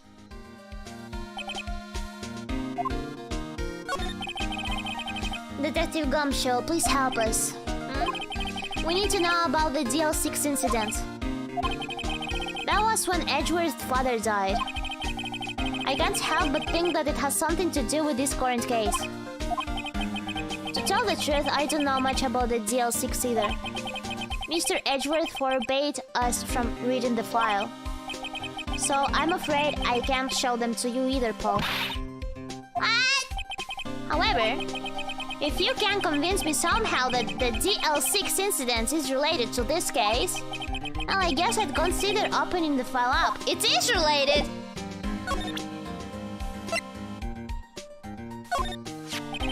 What's that? A parrot? The old man at the boat rental shop's parrot. The parrot knew about that incident. That incident? DL6. What? Polly? Have I forgotten something? Don't forget DL6.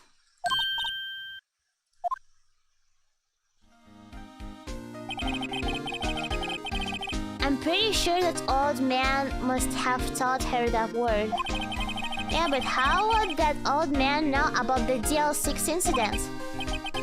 Wait, what if that old man was connected to DL6? Nick, you think he might be? I saw a comment in the chat, do your laundry at 6, and now I'm thinking that maybe the parrot got confused. The words. I sure hope it wasn't a spoiler, huh, chat? I sure hope it wasn't a spoiler, because I'm starting to doubt that. I getcha.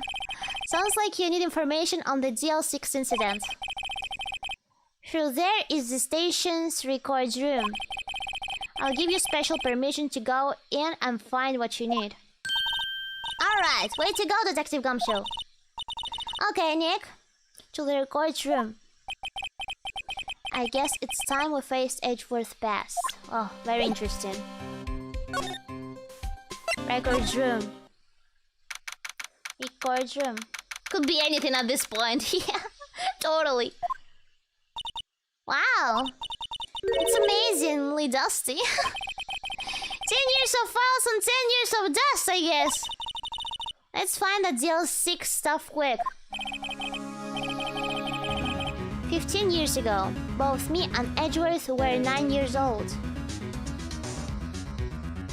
Then, right now, Phoenix and Edgeworth are 24 years old. Math!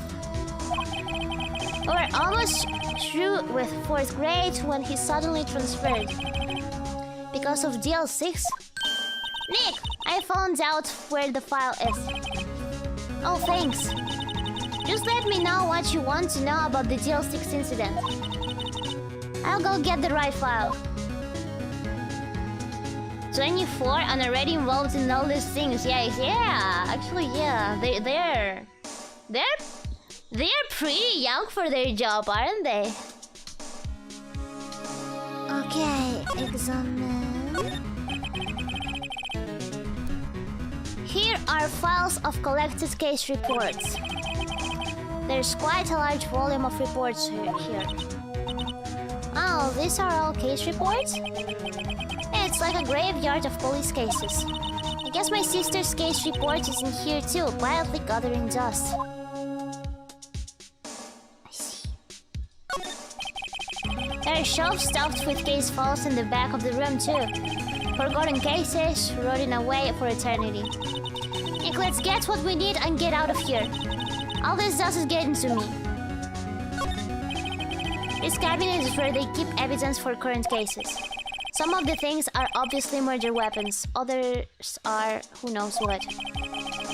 Most of it just looks like random junk. Nick, what do you think this clothespin is for? Clothespin? Don't touch that, it's evidence.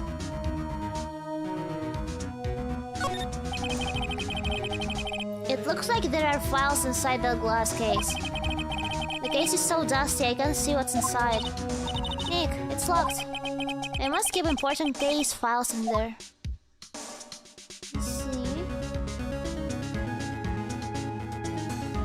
I checked everything, right?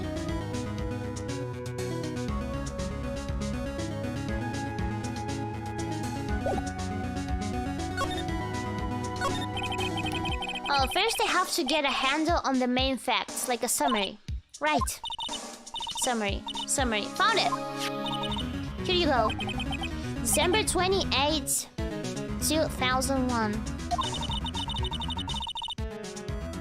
That's exactly 15 years ago from the day after tomorrow. So in 2 days, the case is closed. The incident took place in the elevator of the district courthouse. What? Is this the same district courthouse where we're holding the trial now? Looks like it. There was a large earthquake at 2 p.m. on that day. Part of the court building collapsed and all of the lights went out.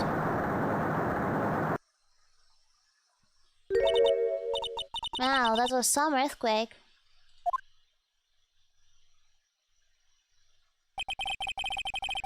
At the time, 3 people were trapped in the elevator. So the game takes place in 2016. I think it's probably for the remake version, because the game itself is older. They probably just rewrote the date for the remake. At that time, 3 people were trapped in the elevator. It took 5 hours for them to be rescued. 5 hours. That would be scary like that in the dark. There was a lack of oxygen in the elevator, and the survivors were unconscious. The survivors? One of the 3 in the elevator had been shot in the heart. That was Mr. Edgeworth's father, wasn't it? He said that his father was shot before his very eyes. So Miles Edgeworth was one of the other passengers in that elevator.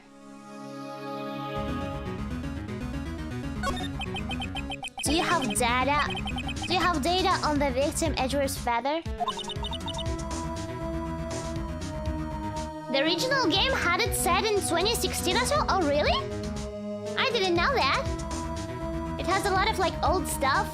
Oh, interesting. Yeah, that's probably how they saw the future. Interesting. Hey, hold on. Victim, here, found it. Gregory Edgeworth, 35, defense attorney. If he were still alive, he'd be 50. He had lost that day's case in court and got in the elevator with his son, Miles. Miles Edgeworth, of course. So he was in the elevator with his father. Yeah. From the angle of the bullet and other evidence, it could not have been a suicide. The murder weapon, a pistol, was found in the elevator. The pistol had been fired 2 times. Where have I heard that before? Sounds like this current case. What's going on here? Got any data on the suspect in there? That would be the guy that my mom got arrested. Hold on, this is it. The man arrested as a suspect in ZL6 was Yanni Yogi? He was a clerk in the court, apparently. Clerk? So he must have been the 3rd person in the elevator. Well, then he had to have done it. But he was found innocent. Thanks to his defense lawyer, Robert Hammond. Hammond, the victim in our case. Oh my god. Right. The suspect, Mr. Yogi, was oxygen deprived. So much so he had brain damage. He lost all memory of being in the elevator. After he was declared innocent, he disappeared. Where could Yogi have gone to, I wonder? How did they even declare him innocent? He might be closer than we think. I guess I know generally what happens in DL6 now. I still don't know what sort of impact the whole thing had on Edgeworth. Nick, are we going to take the whole file? There's too much. We'll never get it out. You're right. How about we just take what we think we'll need? Okay. What a convenient memory loss. Yeah, I know, right? Hydration check. I have apple juice here.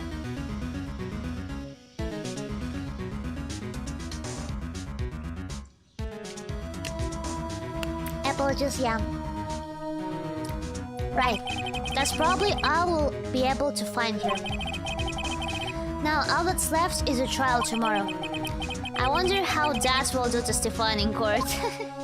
The best to Dad. To be continued. What story is this? This is the Edgeworth case. I think it's the last case of the first Ace Attorney game. Episode 4. Yes, trial moment. Trial time! There we go.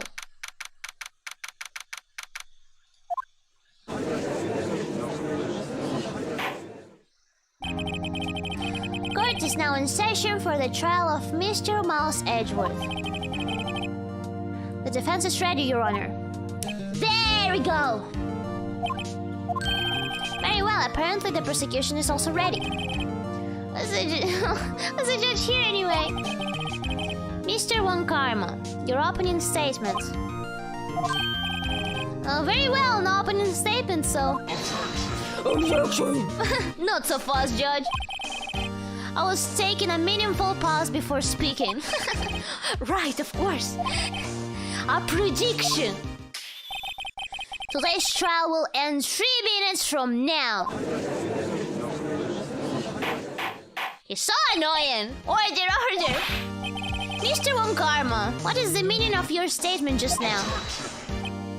Blah, must you question everything? It will be over in 3 minutes. We have no time to waste. I'll call my witness now. Right? I call my witness, my decisive witness to the stand. Is that mysterious boat shop owner? Decisive. Witness, state your profession.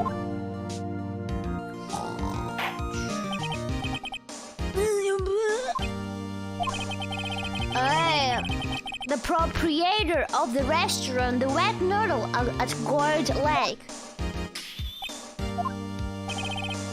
And I also rent boats. The night of the incidents, you were in the boat rental shop, correct? Yup, I was. Please testify. Wait a second. We still haven't heard who this old guy is. Raise an objection. Yes, I'll be annoying. Objection!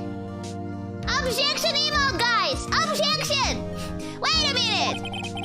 The witness hasn't stated his name yet. Because I did not ask you, Mr. Wright. Bah! I have predicted this trial will end in 3 minutes. Stop asking trivial questions and cooperate. Yeah, right. The witness will state his name.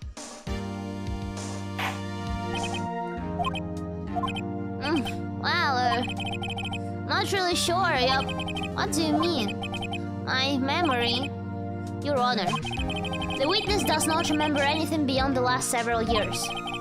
Ergo, he cannot recall his own name. He can't recall, you say? Yes, but the incident in question took place 3 days ago. He can testify. Very well. Let's hear his testimony then, shall we, witness? The night of the murder. Okay.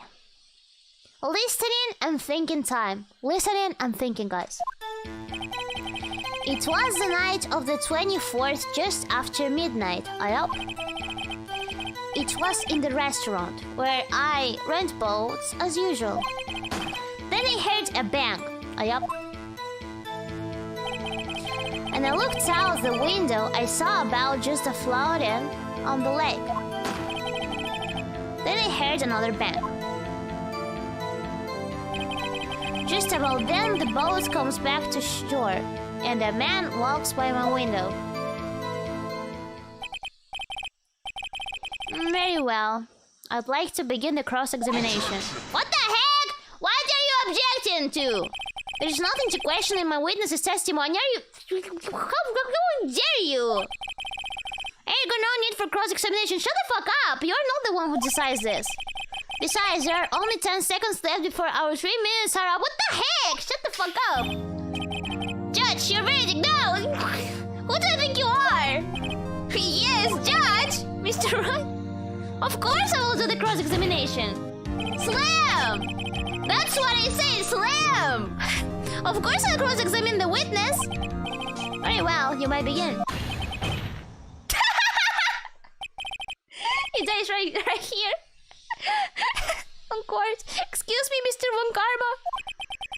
3 minutes just passed. I see. Well then, let's just take our time. You might cross-examine the witness. What the heck?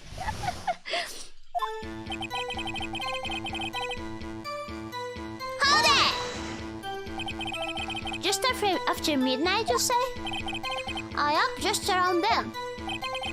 Are you sure? Pretty sure, yup. When I talked to you yesterday, you were rather vague about the time.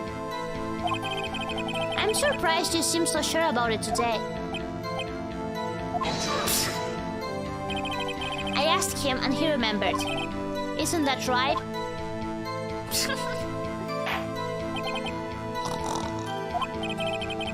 Don't glare at me like that. I remember this clearly. I did. You see? Continue. the restaurant where I rent boats. Oopsie. Is there anyone who can verify that? Oh, I guess Polly could. Slam! That's not good enough for a court of law. Mr. Wright, exactly what's not good enough? Your Honor, this Polly is a parrot. A parrot? Don't be so hard on the girl, Katie boy. Keith. The prosecution concedes that we cannot prove the witness was in the shop. Witness, please continue. Ah, bang.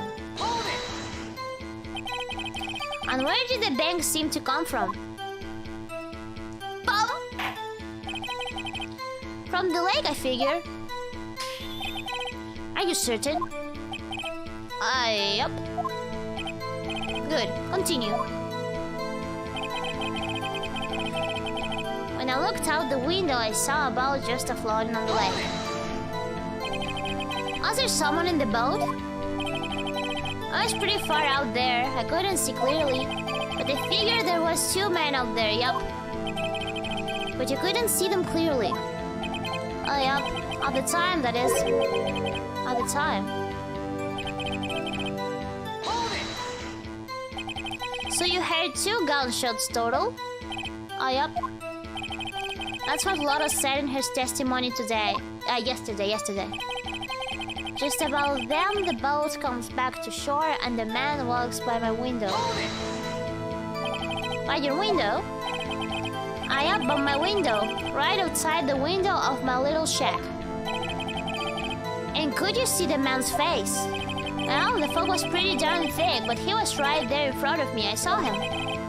If it's a rather important detail, please add it to your testimony. I have a bad feeling about this. That man was the defendant. He was saying, I can't believe he's dead. Are you sure? Dad!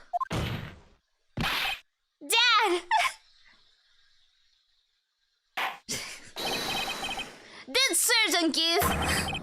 He said, I can't believe he's dead. As he was walking by, too. Witness, are you sure that the person you saw was Miles Edgeworth? It was him! That Edgeworth boy! Proceeds to die. This sounds like decisive evidence indeed. I see no room for doubt. On karma. He lured me into cross-examination so he could set me up for a fall. I don't like the way things are going here.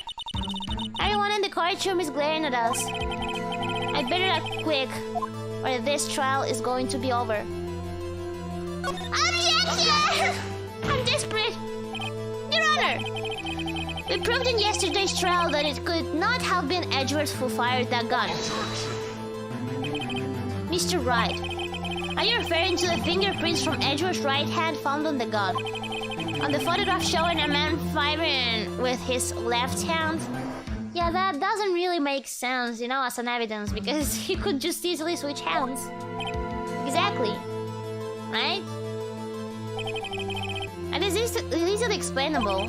He could have whipped his prints after he fired. You're ignoring the truth of the matter here. Everything in this witness's testimony is true. The judge is lost in thoughts. What should I do? Objection! Your Honor, this witness claims that Edgeworth said, I can't believe he's dead. But his word is all we have. If he were telling a lie... Mr. Wright, in a court of law, the evidence tells all. Apparently, you have yet to realize even this basic fact. If you say his testimony is a lie, show us proof. Nick, do we have evidence? It's no good. There's nothing I can do. Are you sure? I will save just in case.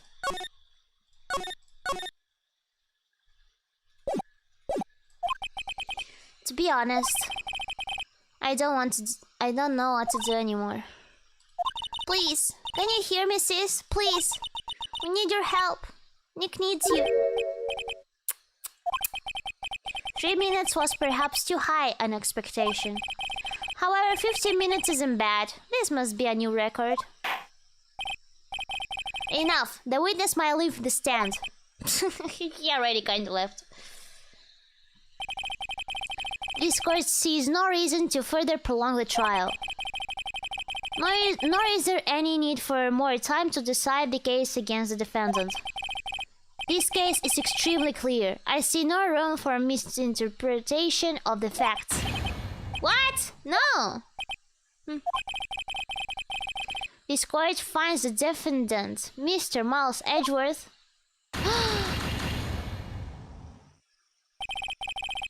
The accused will surrender to the court immediately and be held pending trial at a higher court within a month from today's date.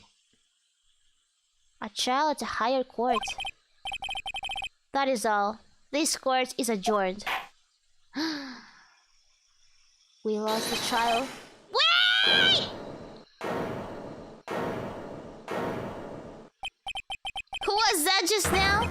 Me! Huh? Ah! Larry? What are you doing here? Listen, you gotta listen to me. I was there in the park the night of the murder. I wasn't sure about it until just yesterday. But today I remembered it. Remembered what? The gunshot! I heard it too! Go on, Larry!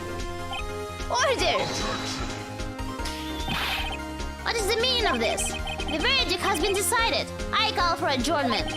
One moment, Mr. Von Karma. So you say you heard a gunshot? Yeah, I did. A gunshot that night. I was sitting here in the audience listening to the testimony. Then I realized something he said was different from what I remember. Anyhow, I can't just sit here and let you call Edgy a murderer. It's just not right. I'll testify. Let me testify. There you go, Butts! Oh, this is the first time something has happened like this in my court. Not quite sure how to proceed. Judge, you already given your decision. The trial is over. Nick! This is it. Larry's given us one final chance on this. She's right. If only it wasn't Larry. He could make things even worse. How could he do things even worse than they already are? Mr. Edgeworth was just declared guilty, Nick. It doesn't get any worse, yeah. You're right, okay. Your Honor, there's another witness. It is our duty to hear him speak. Right here, right now. A waste of time. A verdict cannot be overturned. Allow me to speak my opinion. In all court proceedings, it is our duty to prevent an inaccurate verdict. In order to make sure no mistake has been made, every witness should be heard. What is this? I withdraw my previous verdict of guilty. Mr. Von Karma, I order you to call this new witness to testify. Now! What? The court will adjourn for a 5-minute recess. After that, we will hear this new witness. Go, Larry, go! Court is adjourned. There we go. Phew, that was too close. Sorry to keep you on the edge of your seat like that, Edgeworth. I've seen worse. Yeah, right, Edgeworth. You're sweating bullets. I just wonder what Larry plans to say in there. Mario was at the lake last night? The night. Yes. He said he went looking for the steel samurai balloon and flew into the lake. Alright. He found the balloon and the air tank that night? Yeah. Hey, Edgeworth. You say something, right? Yeah, a lot of things. You seem out of it. What's wrong? It's nothing. Mr. Edgeworth, there's something I've been meaning to ask you. Are you the killer? What's that? Why are your fingerprints on the murder weapon? Yeah, why we didn't ask that later? Earlier. Why didn't we ask that earlier? Oh.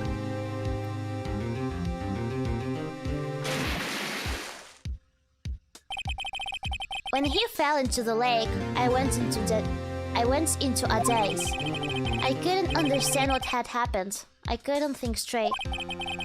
Then I saw the pistol lying on the floor of the boat in front of me. I picked it up without thinking. I didn't have a reason, really. I see. Ah, that made things so much worse. Right. Yeah? This might be our chance. Our chance? When Karma has only ever run perfect trials. Perfect trials? Perfectly prepared witnesses, perfectly complete evidence. That's the secret to his success. This is the first time he's ever had to deal with something unexpected. He has to let someone he hasn't even talked to testify before the court. And that someone is Larry. I hear you getting at. It's likely his testimony will be full of holes, right? That's right, Nick. Not a minute trial this time. Well, milk this one for all it's worth. Hey, it was 15 minutes, 15. Everything's on Larry now.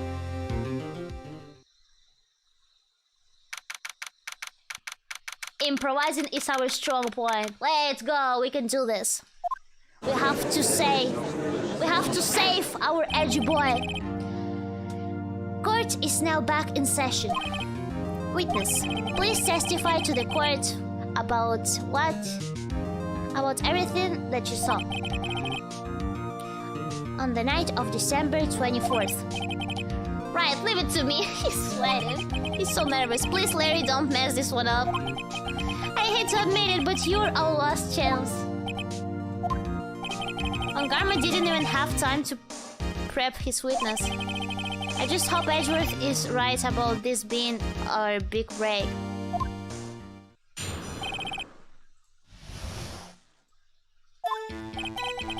That night, I was out in a boat on the lake.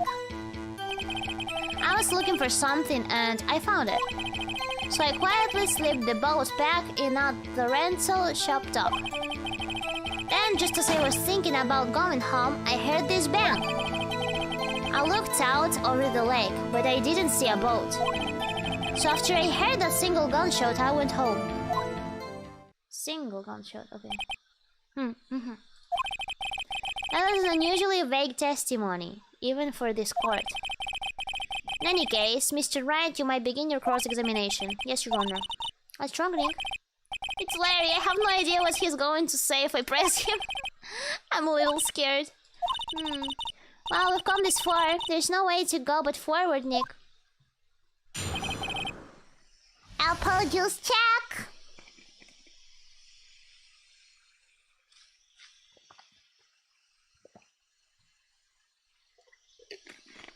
Yum.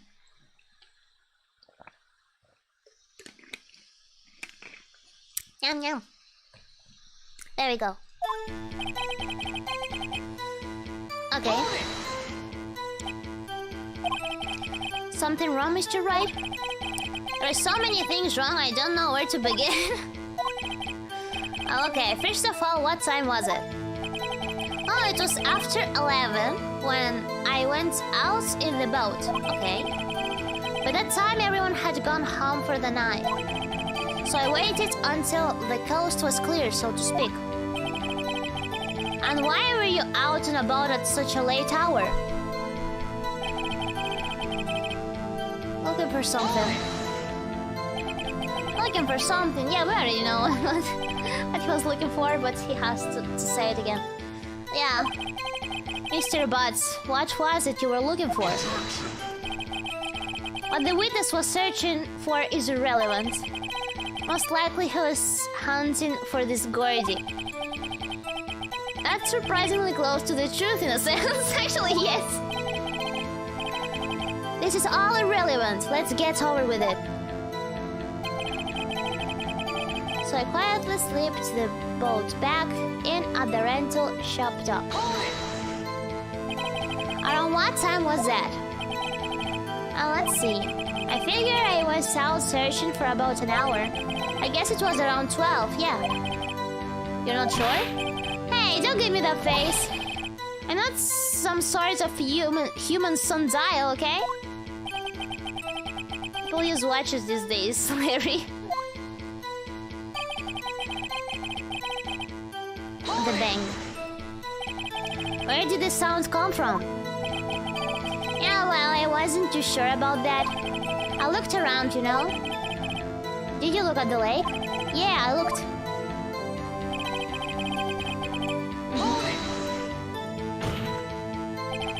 Wasn't there a boat on the lake? Order! Order! Well, Mr. Butts. Whoa. Everybody just calm down, okay? I mean, it was real foggy that night. I'm not sure whether there was a boat out there or not. Okay, no problem. That was just the most important part of this case. The single gunshot. So you only heard one bang, correct? Yeah, because we know what the other bang was. It was the air thing. The balloon. Where is it? I don't have it anymore because I presented it to Larry already. But you know what I'm talking about. Well, Nick. It was a pretty wishy-washy testimony, wasn't it? I guess I should just start working on the contradictions.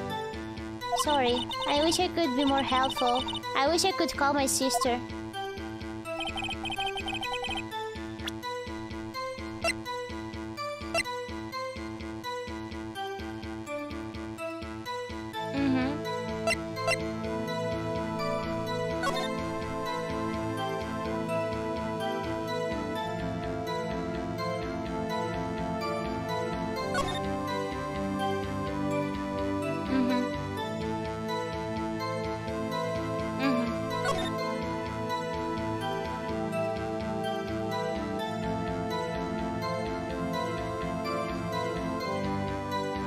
After his arrest, fiancée Polly Jenkins committed suicide?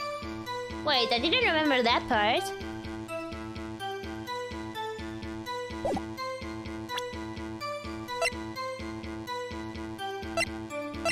Out and about on the lake.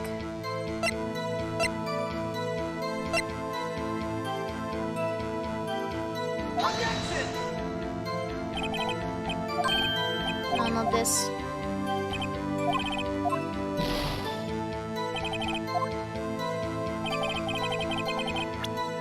Let me save. Yeah, Polly. The name's Polly, just like the parrot. Yeah, and I didn't remember that part. Did you read that? What the heck? I didn't skip that, right? You just realized that as well, right? What the heck? Looking for something, I found it. Yeah, you sure did.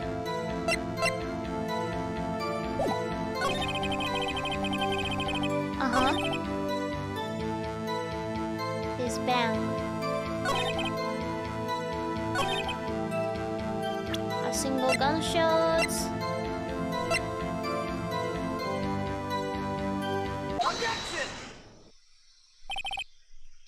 Wait a sec, Clary. What? You only heard one bang? Are you sure? That's what I said. But Miss Lotta Hart testified yesterday that she heard 2 bangs. And the old man just now said the same thing. Yeah, because one of the bangs was the air tank. They both heard 2 gunshots that night. Huh? Were you even listening? Are you paying attention at all to what they said? Yo, Nick, please. Huh? You know, something's been bothering me. I'm a witness, see? I'm like a customer here, what the heck? So you got to treat me nice and stuff, okay? Mr. Butts. What? You only heard one gunshot? Are you sure? Oh, to tell you the truth, I'm not sure. Not sure? How could you not be sure? Yeah, well... I might have missed the other gunshots. I was listening to something else. Something else? My radio, dude! With my headphones. Yeah, for real. Larry. Larry. Order! Stop that booing! Boo! Larry. Mr. Butts. You're listening to the radio with your headphones? Yeah, so what? That's a crime? Listen to my radio. Everybody listens to the radio. What's the big deal? Mr. One Karma, your opinion? Waste of time. I do not accept this witness nor his shoddy testimony. Well, Mr. Wright, should he continue the testimony? Continue. We believe in Larry. Come on, Larry, you can do this. Your Honor, please allow the witness to continue his testimony. Nothing is more pitiful than a lawyer who doesn't know when he's lost.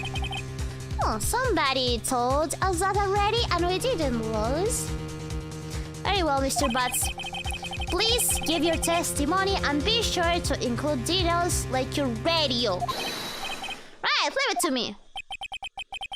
I wouldn't if there were any other way out of this, believe me.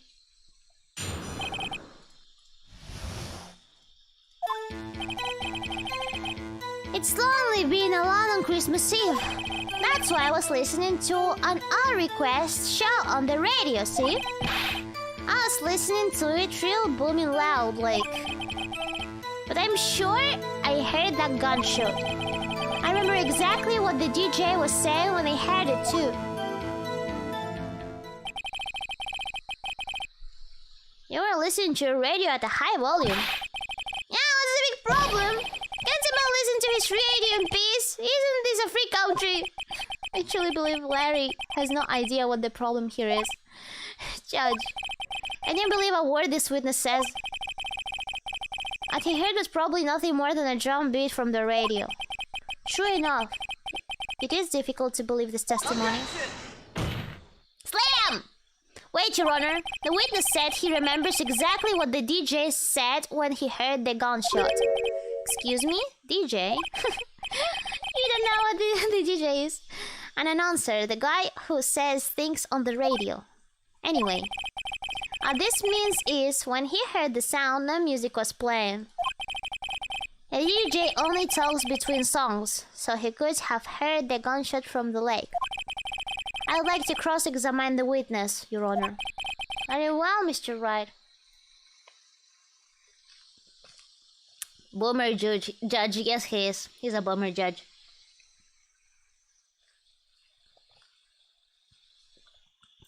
Just check.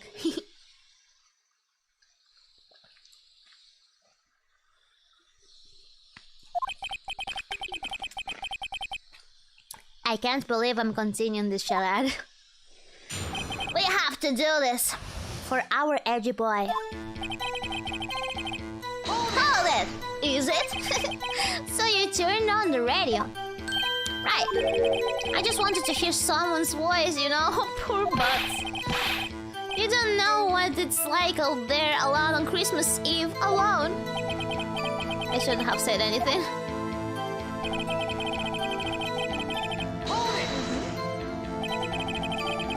Do you by any chance remember the name of the program you were listening to? It has nothing to do with the case, Your Honor. Objection sustained. The witness was listening to the radio. That is all we need to know. Tell us, Mr. Buzz, how loud was your radio set to that night?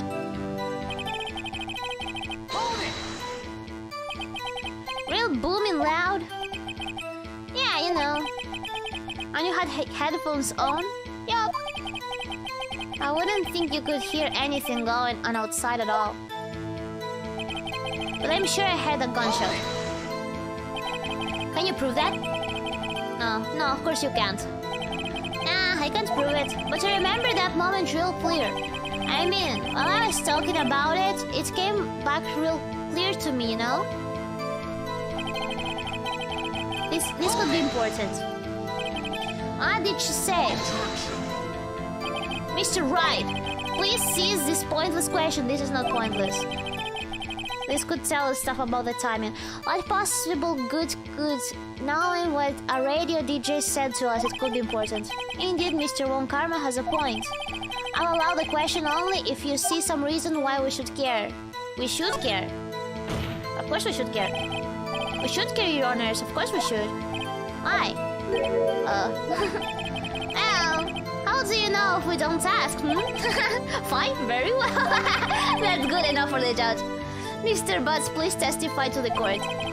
What was the radio announcer saying when you heard the gunshot? Just when she said, "Hey, it's almost Christmas," I heard the gunshot. See, this is very important.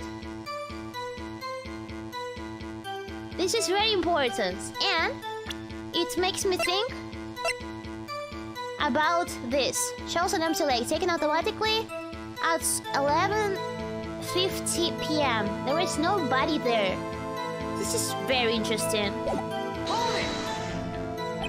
Are you sure? Of course I am. She had this real sexy voice.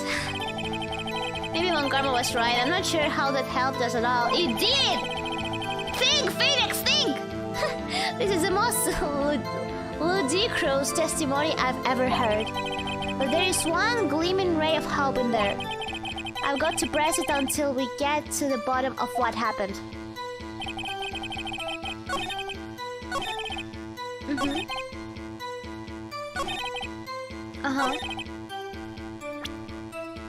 We save, and then we present that photo.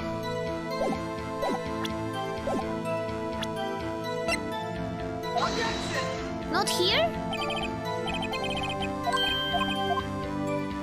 What do you mean not here?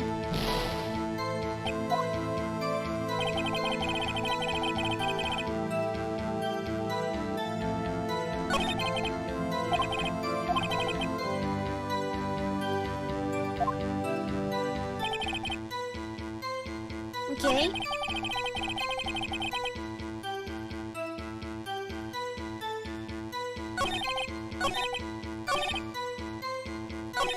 Did I press on this? Are you sure? Because I am. Okay, yes. What do we have?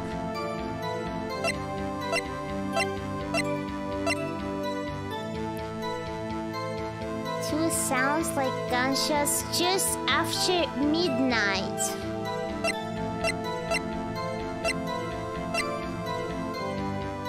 This is not important. No. This is not important right now.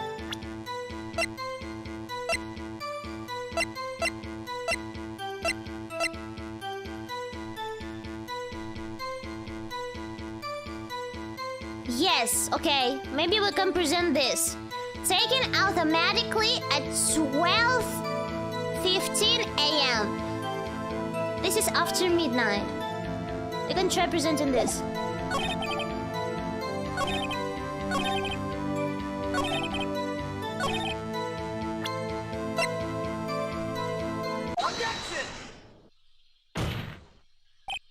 Larry, are you absolutely sure what you're saying is correct? I mean, the photo I presented earlier, it's... like, it stays the same as this photo, you know? Huh? What's with the face? You look scary, dude. Hey, if you're trying to scare me, you better know I don't scare that easily. Is something the matter, Mr. Wright? Your Honor, did you hear what the witness just said? The DJ said, "Hey, it's almost Christmas," when he heard the gunshot. Indeed, and almost Christmas means it wasn't Christmas. Do you realize what this means? When he heard the gunshot, it was still Christmas Eve. That would seem to be the case, yes. But he should have heard the gunshot after midnight. This photograph is irrefutable proof of this fact. Let's see what the time was on the photo taken when the gun triggered Miss Hart's camera. 15 minutes after midnight on Christmas Day. This is a clear contradiction, Your Honor.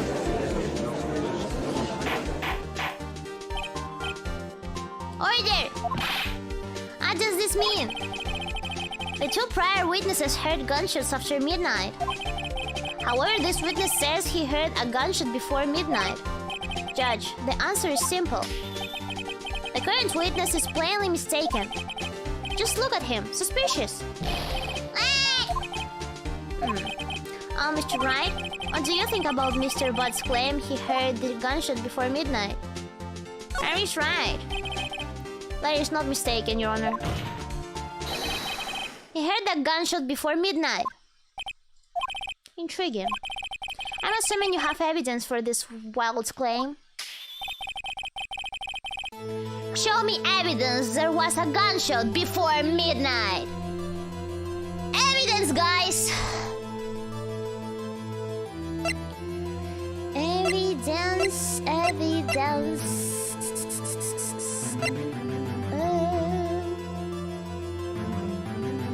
Why 3 times?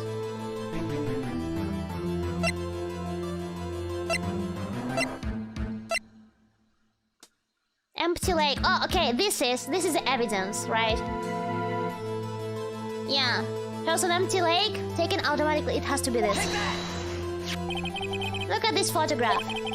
This was taken by our witness yesterday, Miss Lotta Hart, with her automatic camera. The timestamp on the photo reads December 24, 11:50 p.m. Oh? But there's nothing on the lake in this picture. Your Honor, the real issue here is not why nothing is shown in this photograph, but the fact that the photograph was took. The fact that it's shot. It is why this photograph exists at all. What do you mean? Your Honor, the photograph was taken by an automatic camera that reacts to sound. Yes. Yes. Correct. There was a loud noise on the lake at 11:50 p.m. That is why this photograph was taken. In other words, when Larry heard that gunshot, it was most definitely still Christmas Eve. Indeed, it would seem that that is the case. Then, where does that leave us? Miss Hart testified that she heard the gunshots after midnight. Are you claiming she was mistaken? Not at all, Your Honor. It is a fact that the camera also triggered at 15 minutes after midnight. Your Honor, that night there were 2 sets of gunshots. With a 25 minutes pause between them. Yeah.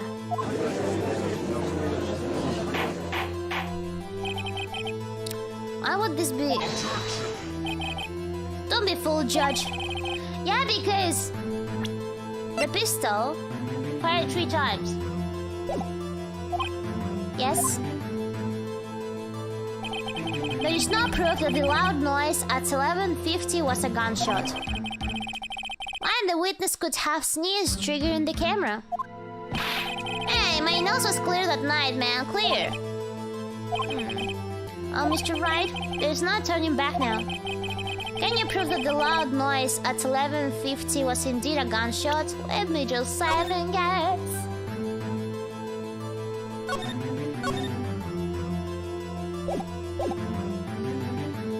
Okay, can you... Sure!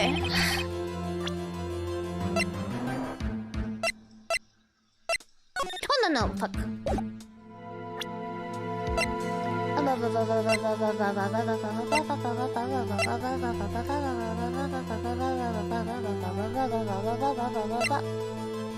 I mean, I can present this.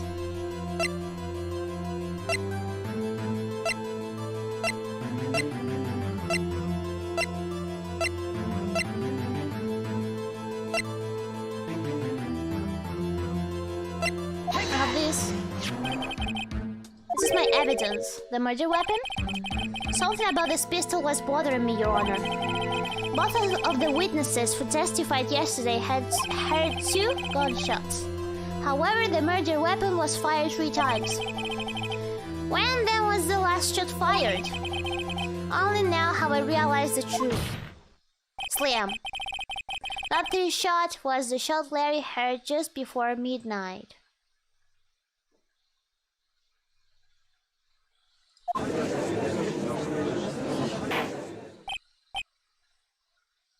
Oi there! That would make sense of the evidence we've seen so far. However, this leaves me wondering exactly what did happen that night on the lake. Exactly. Things are getting super confusing. If this is true, there were 2 sets of gunshots, separated by 25 minutes. One at 1:50, another at 15 minutes after midnight. Why? I ask you, why? I'd better think of something quick. Wait a second. Gunshots separated by 25 minutes? What's wrong, Nick? I have it! I have it! Huh? Remember the case with the steel samurai? Yeah, of course I remember. The murderer in this case had the same idea as the murderer in that case. What do you mean? Maya! Yes? If we don't figure this out now, we'll never overturn Edgeworth's guilty verdict. I've got a hunch, and I'm going to run with it. Right, I mean, is it safe? Safe? We already gotten a guilty verdict. We have nothing to lose. That is right. You just watch and let me know if I say anything that sounds fishy, okay? Right, Nick? Your Honor. Yes, Mr. Wright? The testimony just now has cleared up this entire case. Let him cook. Yeah, let him cook. What do you mean, Mr. Wright? So you finally realize the truth? There can be no other murderer here than Miles Edgeworth himself. No. Wrong one, Karma. A man was shot that night, but it wasn't Edgeworth who did the shooting. Listen, Rookie. Take a deep breath and consider the facts. At the time of the murder, 1 boat was on that lake. This was shown by the witness's photograph. The defendant, Edgeworth, and the victim, Robert Hammond, were on that boat.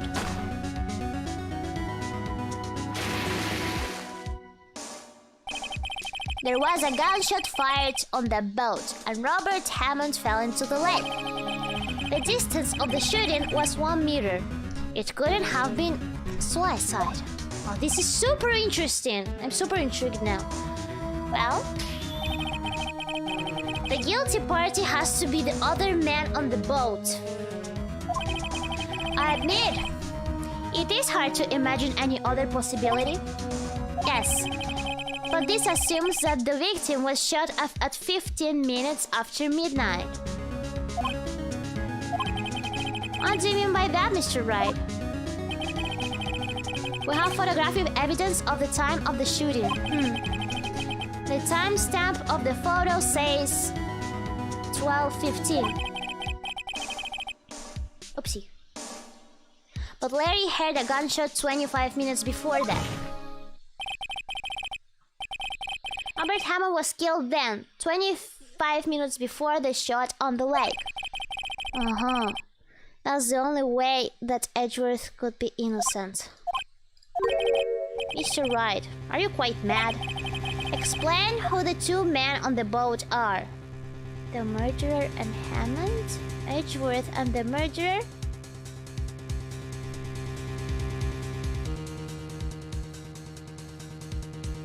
Thinking is hard. Edgeworth and the murderer? Of course, it was Edgeworth and the murderer. Yeah, that's what makes sense. After the murderer killed Robert Hammond at 11:50. Yeah, some the guys of Mr. Hammond and meant Edgeworth.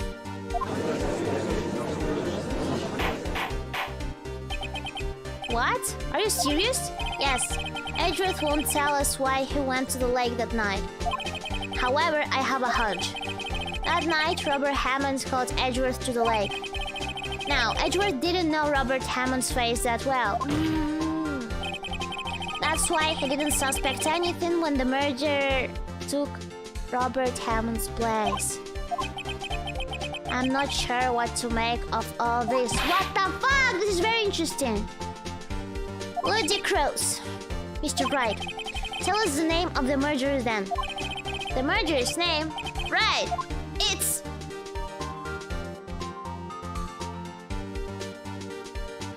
Lotta? What?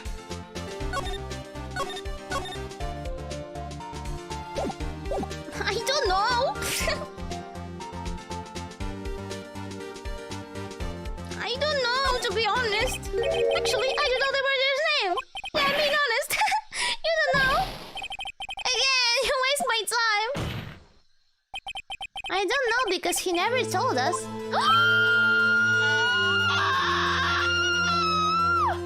Our dad is the murderer! The murderer is the caretaker of the boat shop, that old man. At 11:50, he was the one who killed Robert Hammond. The caretaker of the boat shop? Where did he do this? There weren't any boats on the lake then. Why would he have to go all the way out on the lake just to shoot someone? I suggest that the real scene of this crime was not on a boat. Yeah, totally could be. Yeah, because at 11:50 there wasn't even a boat there, yeah. Well then, where did the murder take place?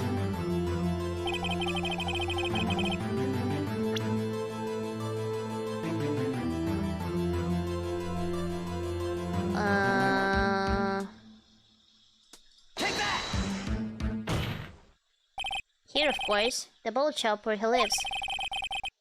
That way he could meet with the victim without anyone seeing. Do you have proof that the boat shop was the scene of the crime? Recall Larry's testimony if you will.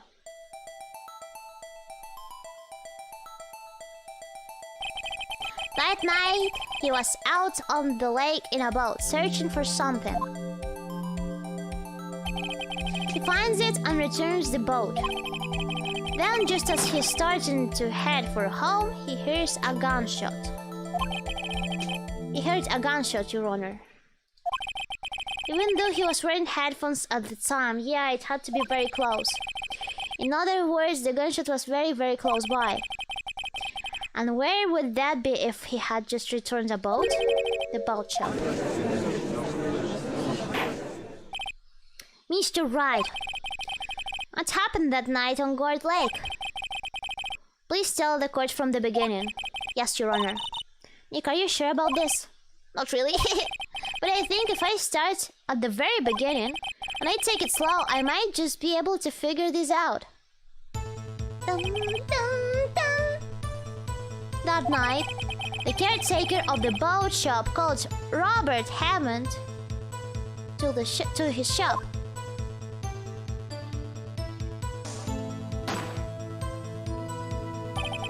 Dad, how could you? This was around 11:50. That was when a gunshot that Larry heard was fired. After that, the caretaker put on Robert Hammond's coat. He became Robert Hammond. Then he got in the boat with Edgeworth and went out into the middle of the lake. Then who fired the pistol on the boat, Mr. Wright?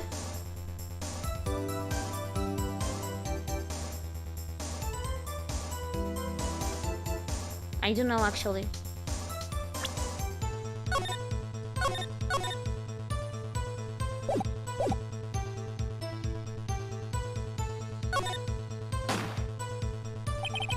Of course, it was the murderer who shot the pistol. Okay. He shot twice. Both missed Edgeworth on purpose. Wait a minute. Yes? Why would he shoot twice if he didn't mean to hit anyone? Details. Know this, Mr. Wright. The moment you run out of explanations is the moment you lose. Tell us That's why the murderer had to fire twice.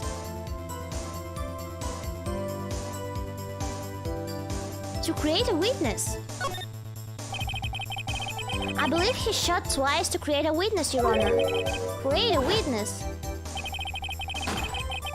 The murderer left his pistol and fires one shot.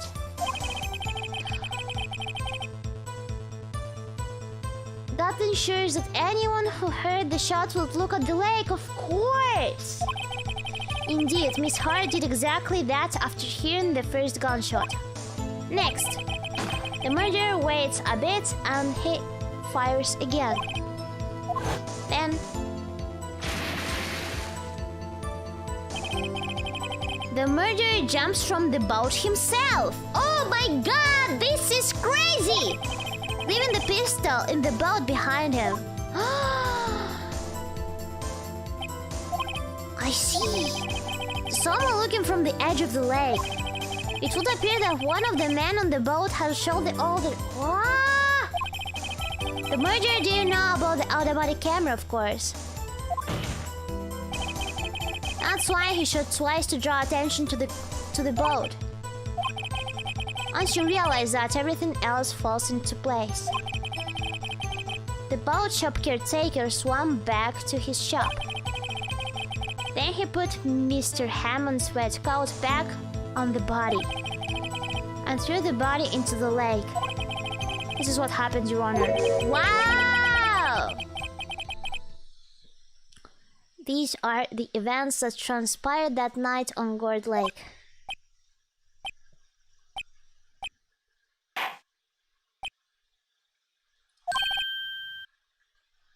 Bailiff? Bring out the witness from before. The boat shopper caretaker, quickly. Where's he? So he wasn't doing the laundry at 6 p.m. He was actually connected to the DL6 case. Very well. While we are waiting for the caretaker, I would like to ask the defendant, Miles Edgeworth, a few questions. Mr. Edgeworth, please take the stand. Dad, why? How could you? Mr. Edgeworth, you heard what the defense has said? Yes. Well, why did you go to the lake that night? What Wright has said was mostly correct. Astonishingly so, actually. Yes. Several days ago, I received a letter. The letter was signed Robert Hammond. He asked me to come to the boat shop by the lake at midnight on Christmas Eve. He said he had something very important to discuss with me. Something important? I'm sorry, I can't say what it was.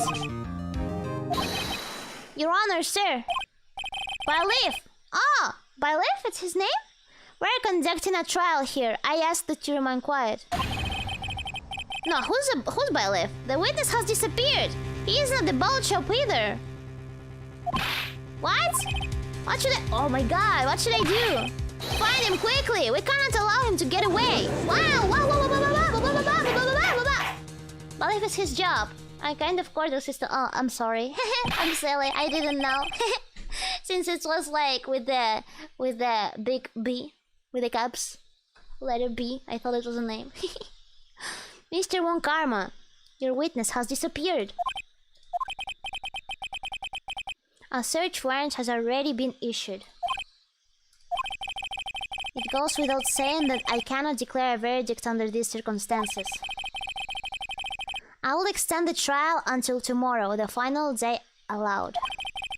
I request that the police department utilize all its forces to find the witness. Am I understood? One more thing.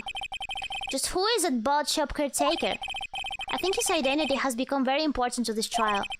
I want him, and I want to know who he is. Very well. Court is adjourned. Wah! Crazy.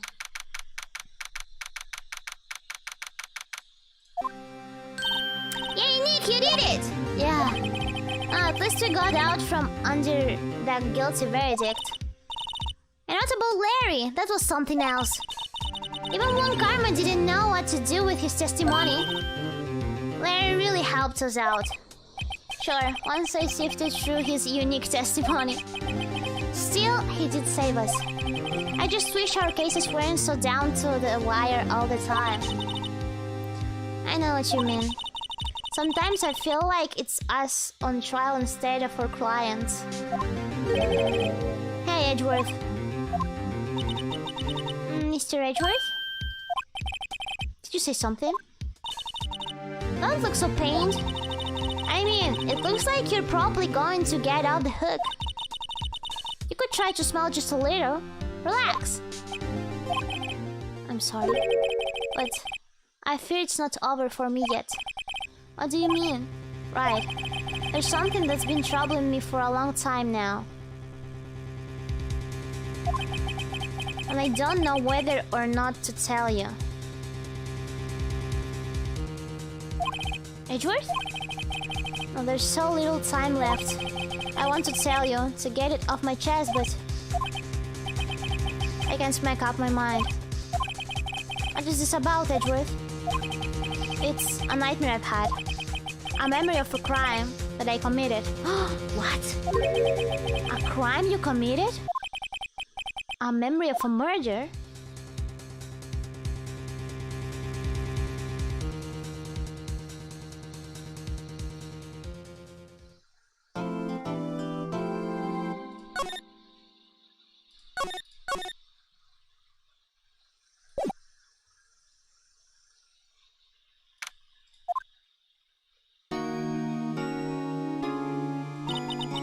What was Mr. Edgeworth talking about? A memory of a crime that I committed. A memory of a murder. Do you really think Mr. Edgeworth killed? I don't believe it. Not Edgeworth. Some painful memory has been troubling him recently. But he'd never take someone's life. Never. Nick. Yo! How's everyone doing? What do you think of my performance today? I had him swooning in the aisles, huh, Maya? Swooning? Me? Oh yes, I do remember feeling faint. I don't. Tell me the truth, it was like love at first sight, right? Right, Nick? Me? Well, maybe my heart skipped a beat or two. I think you can do better than that. Come on, I saved Edgeworth in there, dude. Edgy. You guys should be bowing before me. Yeah, bow before your hero. Larry, you really helped out in the trial today. You did. If you weren't there, Larry, I'm sure Mr. Edgeworth would have been found guilty. But seriously, Nick, that ball-shop caretaker guy is pretty suspicious. I mean, yeah. But Edgy ain't off the hook yet. Why to spoil the mood, Larry? Hey, I'm just a guy sitting in the audience, you know? But from where I was sitting, Edgy seemed pretty edgy. I mean, can you really know he's telling the truth about that night? We don't know anymore. I don't know anymore. Nick, I don't know. But what I do know is I'm going to believe in you two until the end. Us two? Edgeworth and who else? You mean me, right? Nah, he means me, right, Nick? Yeah, you, Larry. Not me? But why you, Larry? Actually, yeah. Why me, Nick? And now with the silent treatment. Nick, why do you choose Mr. Edgeworth so much? I mean, he's changed recently, true. But when I first met him, he was kind of a jerk, don't you think? I didn't know him back then. Back then, he wanted to become a defense attorney. Wait, was it when you two were classmates? Yes, in grade school. They saved me. Miles and Larry. They saved me and I'll never forget it. Oh, more lore? That's why I became a defense attorney, you know? What? Hey, Larry, what's he talking about? I'm sorry, I kinda forgot. Okay, Nick, out with it. I'm going to hear this story today, and that's final. Okay. It's kind of a long story, so hang in there. Interesting. More lore! It was the very end of 3rd grade. It was on trial. A class trial? Danganronpa flashbacks. Class trial? You remember Larry? Spring, end of 3rd grade. A kid in our class got his lunch money stolen. Lunch money? Our school was really small. Every month, kids will bring in an envelope with money for a lunch from home. I see. Anyway, this kid's envelope disappeared, with $38 still inside. Oh yeah, now that you mention it, I do remember that. I can see why you'd forget though. You were out of school that day. Anyway, the envelope had been stolen during BE class. I was coming down with a cold, so I skipped PE that day. I was the only one not in class. So, they thought you did it? Yeah. The kids in class said I should be put on trial. Trial? So the next day, we held a classroom trial with me as the defendant. Interesting. I didn't do it. Guilty, he did it. Guilty, it was you, thief. Give the money back. You're such a meanie. Don't play with him. Just admit you did it. You can tell the truth. Tell us the truth. You're gonna play. Oh my god.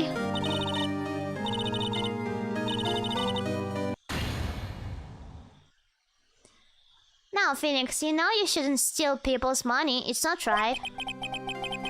In the end, even the teacher thought I've done it. Go over and apologize, Phoenix.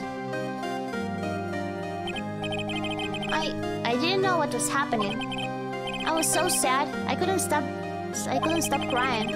Everyone was staring at me like I'd done it. I tried to apologize. I went to where the boy whose money had been stolen was sitting. That's when it happened. Objection! He shouldn't have to apologize. The only thing that belongs in a trial is evidence. Anything else has no place. The edgy boy. You should all be ashamed, amateurs. Miles? How cute. He does look like the emote, right? Added objection. It wasn't you who stole my money, was it? Oh, it was yours. No. Then you shouldn't apologize. Everyone's been shouting you did it, but no one has any proof. Maybe objection. That is why, Your Honor, this boy is innocent. But Miles, it was your money that was stolen. Yeah, he did it. He's the one. We don't need proof. Make him say he's sorry. Why don't you all just shut up? Larry? This is always how it is. Everybody ganging up and picking on one person. Just think how he feels. He said he didn't do it, so he didn't do it. Base, edgy boy, and Larry. Very well. I will replace the money myself. This class trial is over. That's how it happened. After that, the three of us were the best of friends. Interesting. Oh, I had no idea. Yeah, I had no idea either. I mean, I forgot. That's when I learned what it meant to be alone. Totally alone, without a friend in the world. You did a good thing, Larry. Yeah, well, I was just lucky that I took the day off from school. If I'd been there, they would have thought I'd done it. So I took it kind of personally, see? And something smells is usually the bots. Anyway, Edgeworth and I talked after the class trial. That's when I heard his father was a defense attorney. I remember his eyes would shine when he talks about his father. I'm going to become a defense attorney, just like my father. A famous defense attorney. Then, a few months later, he suddenly transferred to another school. The DL6 incident. Right, I'm not sure, but the transfer probably had to do with his father's death. That's so sad. It was several years later when I heard Edgeworth's name again. There was an article about him in the newspaper. The headline was something like, "Dark suspicions of the demon attorney. Fabricating evidence, manipulating testimonies, covering up facts." The article said he'd do anything to get a guilty verdict. Anything. But why? What happened? I mean, that's not the Edgy I used to know at all. That's what I thought too. I tried to get in touch with him I don't know how many times. He never replied. I guess he didn't want to see his old friends. I couldn't just drop it though. I wanted to meet him, to learn why he had to become who he became. That's when I decided. He became an attorney just for that? This is crazy. I'd say he became a defense attorney to meet Edgeworth. Oh my god! I knew they were lovers! This is wholesome. I will start crying. If I was a defense attorney, I knew he'd have to meet me whether he wanted to or not. This is the biggest BL story ever. Now I totally get why people ship them in court. Edgeworth believed in me, and I believe in him. He's in pain, and no one's on his side. I'm the only one who knows the real Edgeworth. I'm the only one who can help him. Truly a bromance. Wow, Nick. So, is that why you helped me out for free? Oh, yes. I helped you because I believed in you. Except I don't remember saying I'd do it for free. Oh, Nick! Nick! We have to save Mr. Edgeworth if it's the last thing we do, okay? Right. It very well may be. First, there's that rental boat shop caretaker. We need to find out who or what he is. I'd settle for who. I guess I can clean out some of this evidence I no longer need. Okay, let's go.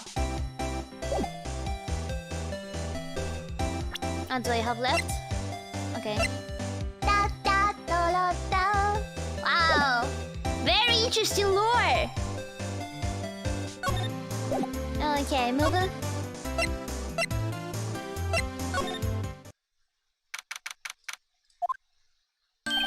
Hey, pal! Long time no see! Oh, Detective Gumshoe! Close on today, huh? I got so worked up, I snapped my tie in half. Oh, sorry about that. No problem, pal. Thanks to you, we now know who really did it. You mean the boat shop caretaker? Look, I'll make you a promise. I'll have that scoundrel in my custody by trial time tomorrow. Come what may. It's my duty to you as a police officer. Now, I'm off to catch me a criminal.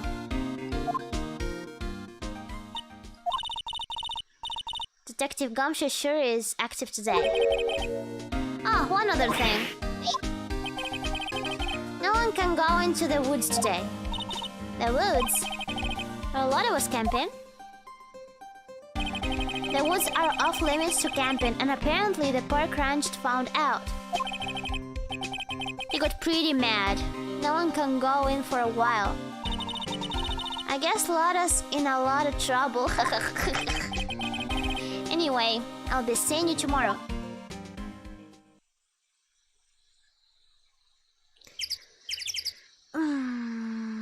Okay.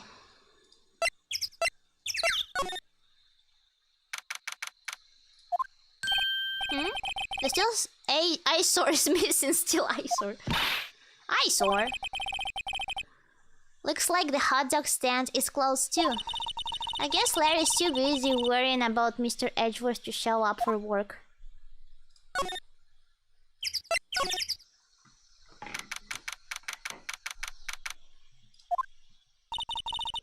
That old caretaker got away. Yep. Never imagined he might be the real murderer. I know that clear enough the truth anywhere. Oh! The Grossberg! Oh, hello, what might you be doing here? Odd for a while, Ah, the days of my youth, like the scent of fresh lemon, you see. Mr. Grossberg, this is no time for idle reminiscing. Mr. Edgeworth's trial ends tomorrow. That is true, yes.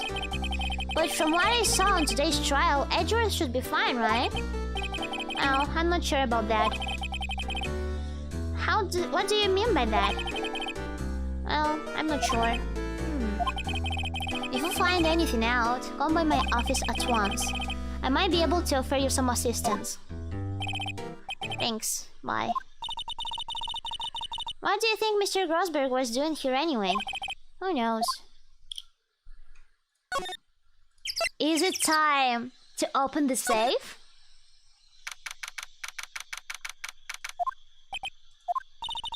Nobody's home. Hello! Polly's still here. I wonder where your owner's gone, Polly.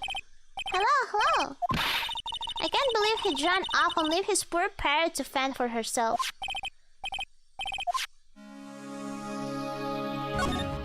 Time to open this! That reminds me, Nick. Polly here knows the number to the safe, right? Yeah, that's right. Polly, what's the number to the safe? Yes, I remember that number. Let's open it, Nick. Come on. I'm sure there isn't any money in there. Aww. But hey, he keeps it locked, right? So there must be something of value in there. I'm not so sure. Okay, Nick, let's see what's in there. I guess there might be a clue or two. The only thing in here is a letter. A letter? Boring. There's no name or signature on this thing. It's handwritten in very precise, clear letters. Get your revenge on Miles Edgeworth.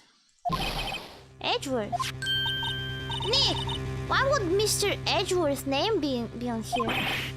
How should I know? I'm going to read the whole thing. Get your revenge on Miles Edgeworth.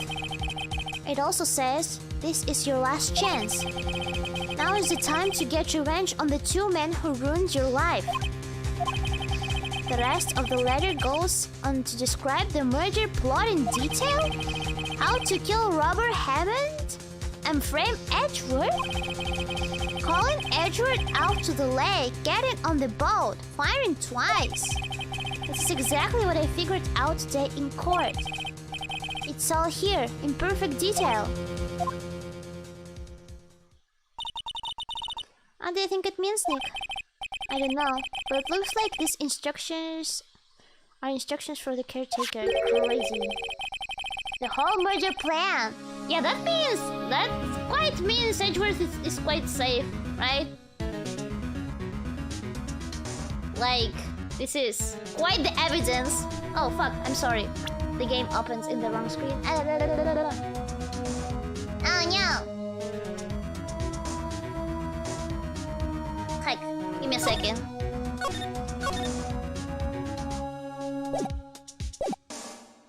Yeah.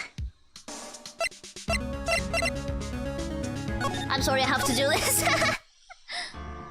Options. I hate it happens to me. Okay. Load. Continue. Oh, there. Yeah, that's evidence for sure. When he killed Robert Hammond and called out Edgeworth, he was following instructions. But who could have written that letter? Yeah, that's very interesting. And what does it mean to get revenge on Miles Edgeworth? Look, I don't know, okay? But one thing's for certain. This letter is an amazing clue. It is for sure. Hey, Polly! Maybe I should take care of Polly, Nick. You probably shouldn't just kidnap her. The police know about her anyway. I'm sure they'll do something. Okay. Sorry, Polly. He says I can take you. Right, now the bird's going to hate me. So yeah, nothing more here. Say, Nick, don't people usually put pictures of fish up on the wall to boast about them? Oh yeah, I guess so. You mean pictures of the fish they caught, right? Right. But don't all the fish on the wall here look really funny to you? Well, you know what they say. You should have seen the one that got away. Except the one that got away from us was the caretaker. And we did see him. Why do I feel like we're having two different conversations here?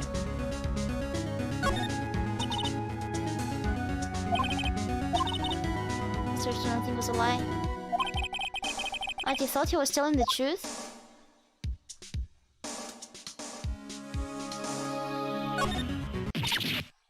What? What's wrong?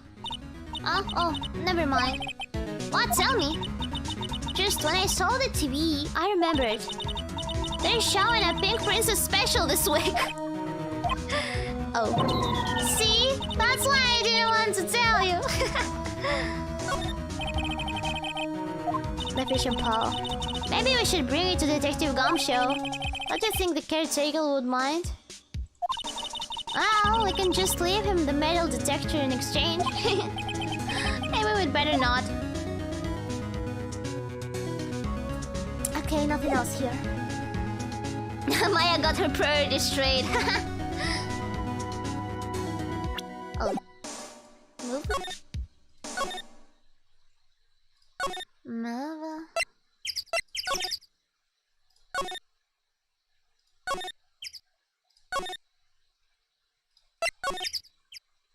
It's up here. You look as grim as always. Mr. Edgeworth? I heard the story about the class trial. Class trial? What do you mean? You don't remember? No, I don't. The lunch money was stolen, wasn't it? In 3rd grade. Lunch money? Oh, right. Yes, I seem to remember something like that. Nick, I think you're the only one who really remembers. Well, it probably only mattered to me anyway. Mr. Edgeworth, didn't you know? That trial was the reason Nick became a defense attorney. Maya, don't expose him like that.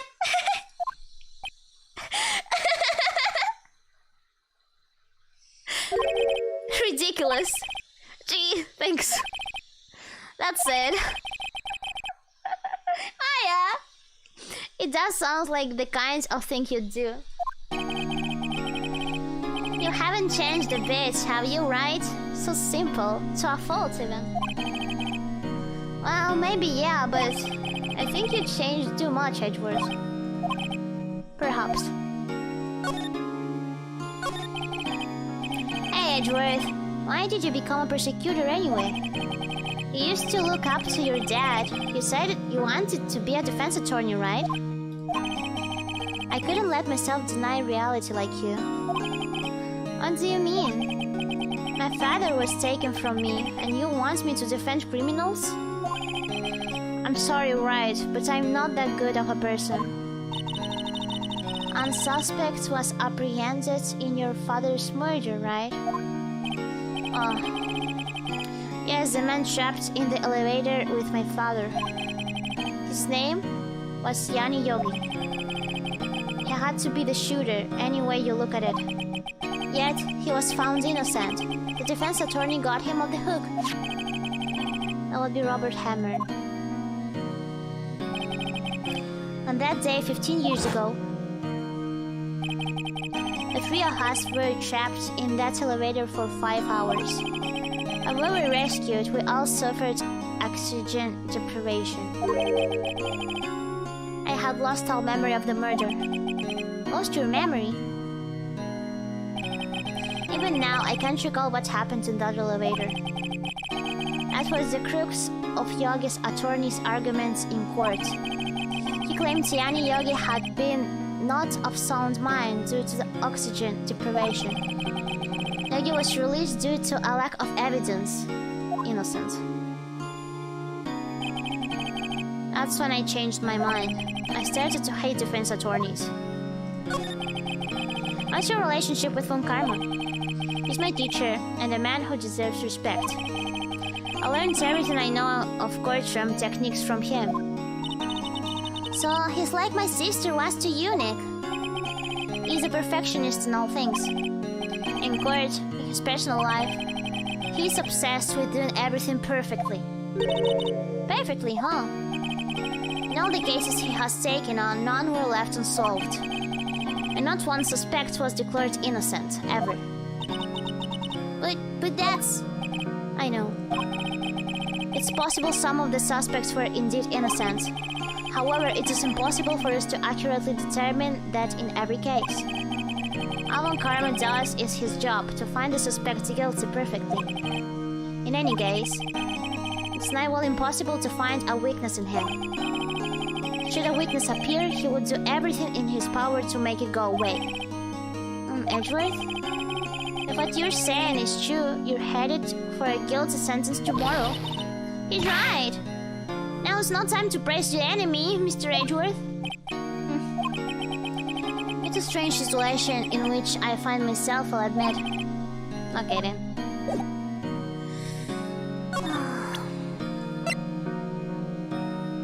What is this? Edgeworth, see this letter? This came out of the safe in this shack where the boat rental caretaker lives. Yeah, I'm showing him the letter. I see. Revenge on me? Who is that old guy anyways? I don't know. Could he be an innocent defendant who got declared guilty or something? I tried, but I don't remember that old man. Not at all. So he was following this letter then?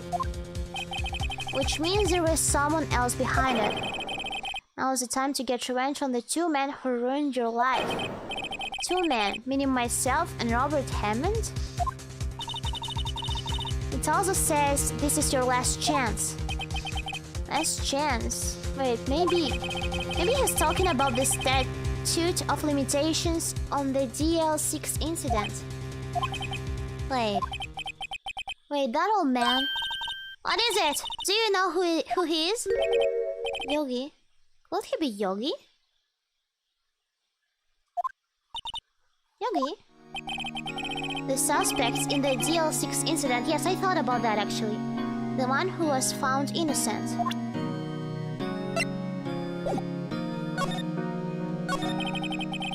Any Yogi was a court bailiff at the time. We just happened to be in that elevator together 15 years ago.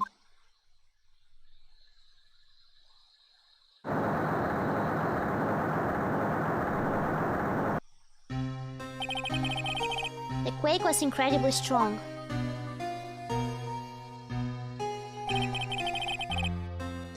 Before I knew it, everything was dark. We were there for so long, it felt like forever. The air thinned and the darkness closed in on us in that little box. We became unsettled. Help! I can't breathe! Quiet, I said quiet. You're not making this any easier. I want to get out! Help! Get us out! Don't shout, you'll just use up more oxygen.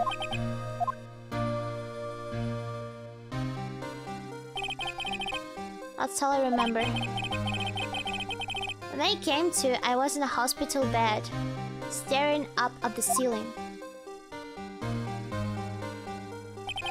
In court, Yani Yogi's mental condition was called into question. They claimed the oxygen deprivation and stress had caused temporary insanity. Temporary? In the end, the claim passed the court and Yogi was found innocent. But isn't that strange? This letter tells him to get revenge on Edgeworth. Why would he want to take revenge on you? Right. Yeah? There's something that's been troubling me this last few days. I didn't know whether or not I should tell you. You mean the nightmare? It's a nightmare I've had, a memory of a crime that I committed. Crime you committed, a memory of a murder.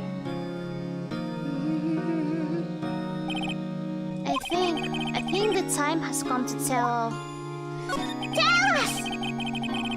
For the last 15 years, I've had the same dream almost every night. For real? I wake up in a fearful sweat every time. What kind of dream? It's a dream about my father's killing in the dark. Help! I can't breathe! Quiet, I say quiet! You're not making this any easier. Could it be that Edgeworth killed his father? I did think about that, but I don't know. I want to get out. Help, get us out. Don't shout. You'll just use up more oxygen. I can't breathe. You're using up my air. What? Stop breathing my air. I'll stop you. What? What are you? Stop breathing my air. No, father. He's attacking father. Then I see the pistol lying by my feet. I don't know if it was evidence from that day in court or the bailiffs. In a daze, I pick up the pistol. Get away! Get away from my father!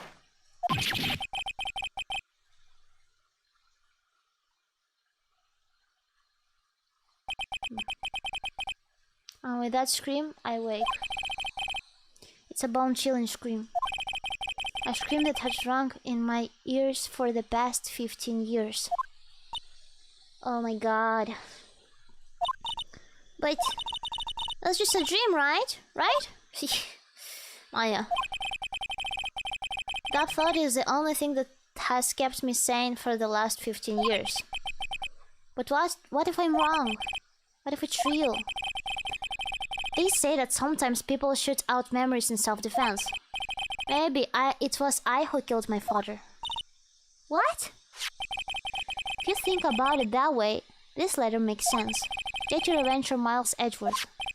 Think about it. Yogi was really innocent. That's why he wanted to revenge against me. Hey, Edgeworth, you mean... It was me. I was the true criminal of DL6. I shot my father. This is bad. What are we going to do, Nick? What can we do? I don't know. I don't think there's anything we can do, like it or not. If there's someone else who knows a lot about DL6 incidents, maybe. But Maya's mother was pretty sure it was the other guy, Yogi, right? There is, Nick. There is someone else who knows about DL6.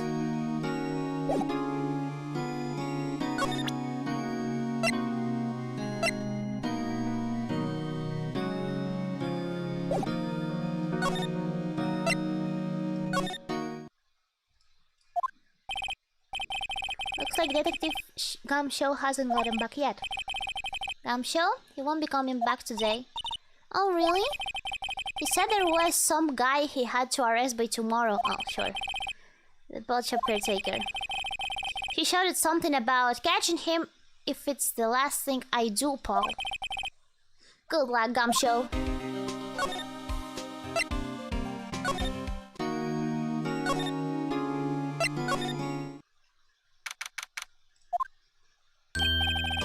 Mr. Grosberg. Oh, hello there. What's wrong? You look troubled.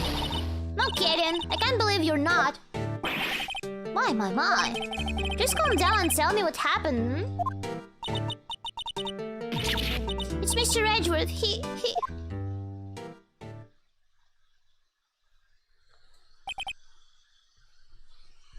I see. So Edgeworth dreamed he shot his own father? It's only a dream, only a dream. I wonder. What? If that's the case, then why do you two look so troubled? Well, also consider this. Yogi quite certainly holds a deep grudge against Miles Edgeworth. so deep he'd want to frame him for murder. This leads me to surmise that Mr. Edgeworth's dream was not a dream, it was real, as you imagined. Miles Edgeworth drew the pistol to save his father. The pistol fired, and the deed was done. No, I don't believe it. Wasn't it fired twice? Yogi was suspected of murder, and his career as a bailiff was irrevocably wrecked. Thus, he sought revenge on Miles Edgeworth. This was his last chance, of course, with this statute of limitations so close. What do you think about Edgeworth's father? He was a defense attorney without peer. It sounds trite, but it's true.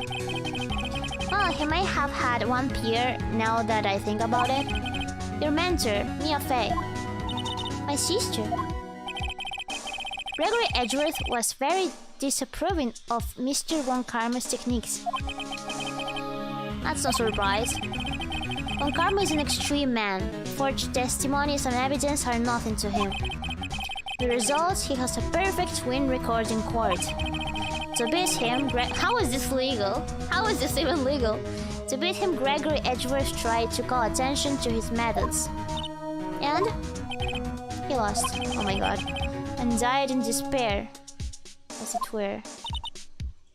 I see. Yeah, the spirit medium. When Gregory Edgeworth was killed, the police called on a spirit medium. That was your mother, Misty Fey. Misty Fey. I am Gregory Edgeworth. I have been killed. The one who shot me was the bailiff, Yani Yogi. Yet Yogi was found innocent. That's when my mother left us. Everyone called her a fraud. That's right. Everyone thought she was, you see. Yet, now that I think about it, it seems the one who lied was Gregory Edgeworth's ghost. Gregory Edgeworth must have known who shot him. I don't believe it. So you're saying he falsified his testimony? That Edgeworth's dad lied to protect his son? It's only a possibility, mind you. Yeah, but a possibility nonetheless. Yeah.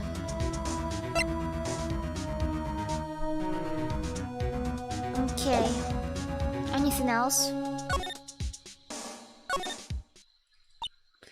One day left, Nick. Yeah, I know. No time to waste, let's get going.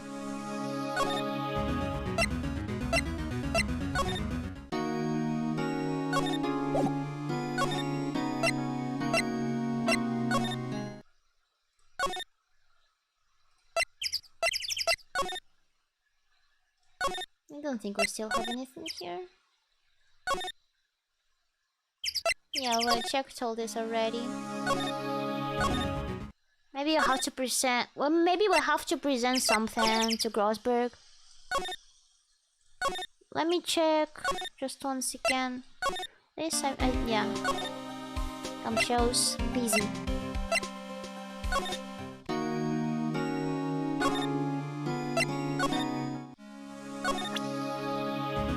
Present.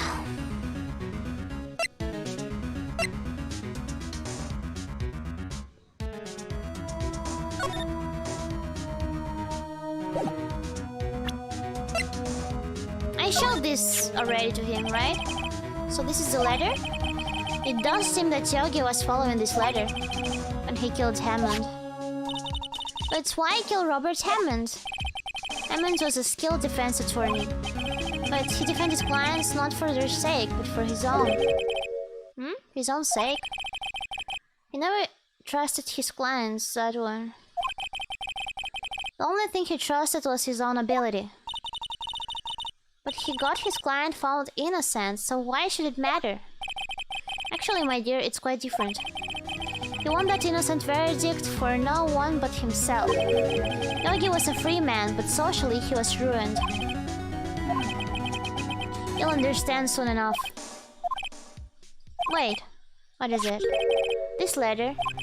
I've seen this handwriting somewhere before, a long time ago. Whose handwriting was this? Do you have any idea who wrote this?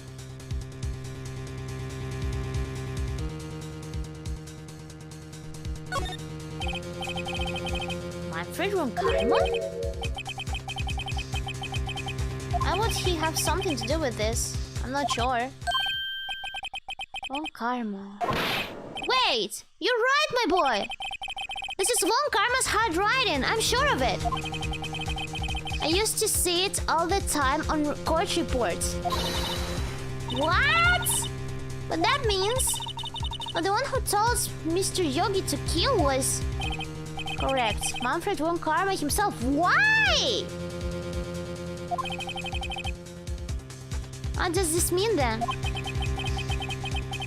Why would Von Karma want to frame Edgeworth? This is crazy. Gregory Edgeworth? He was a gifted man. His death was truly a loss. I wonder what would have become of Von Karma were he alive. The mastermind!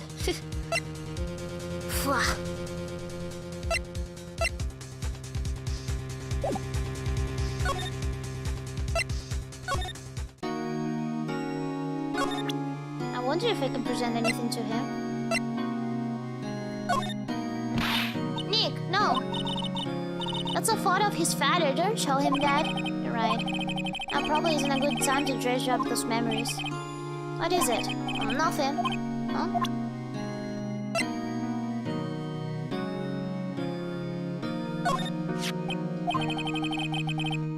It was that case that changed my life. And tomorrow, on December 28th, its statute of limitations runs out.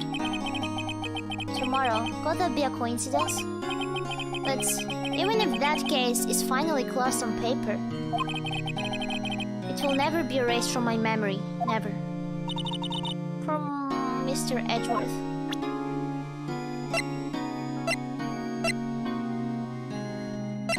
You know about this?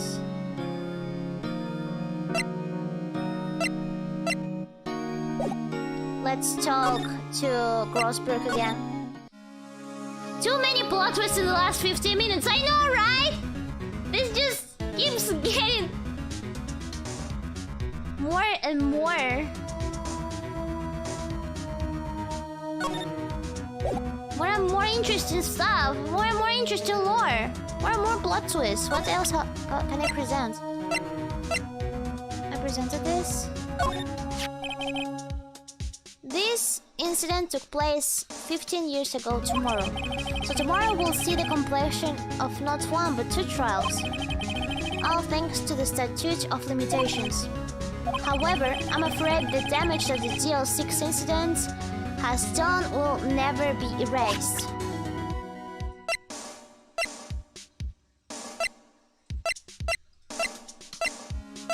I don't think I can present to him anything else.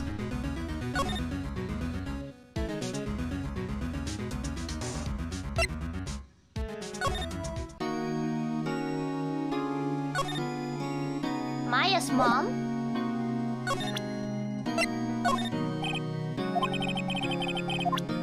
Okay, Grossberg? Didn't we show him this already? Oops, no. Ah, she was a beautiful woman. I'm truly sorry about what I did. Huh? Sorry about what? I think I'll stay out of this one.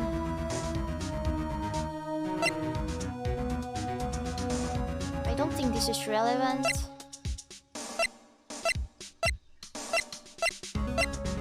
Look, a parrot!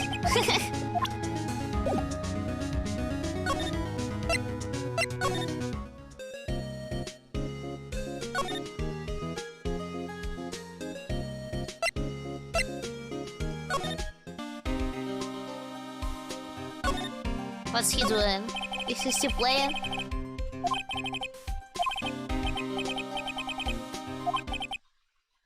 world ended yesterday. Must be reading predictions for the future on someone's homepage.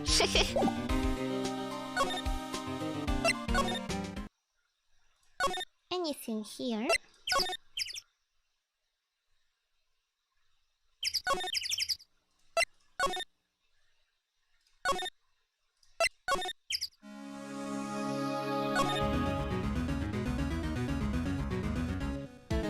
Oh, this was checked already, right? There's nothing left in the safe. I wonder why the caretaker didn't take the letter with him. He left in a hurry, right? I don't think he even came back here after the trial.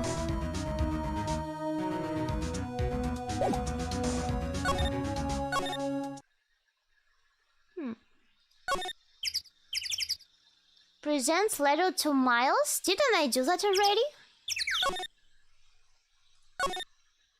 I think I did it already.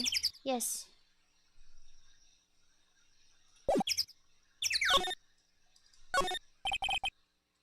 Today off. He's pretty happy about saving Mr. Edgeworth. True. Ja, hem weg. Yep.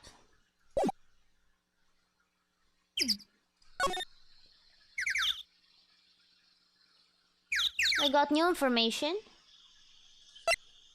I can try presenting it again.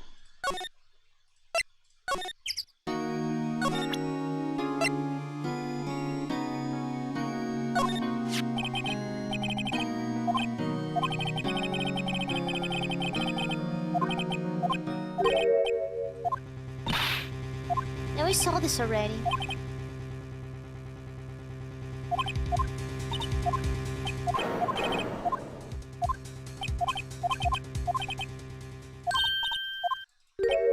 Yeah, we saw this already. Look, a parrot!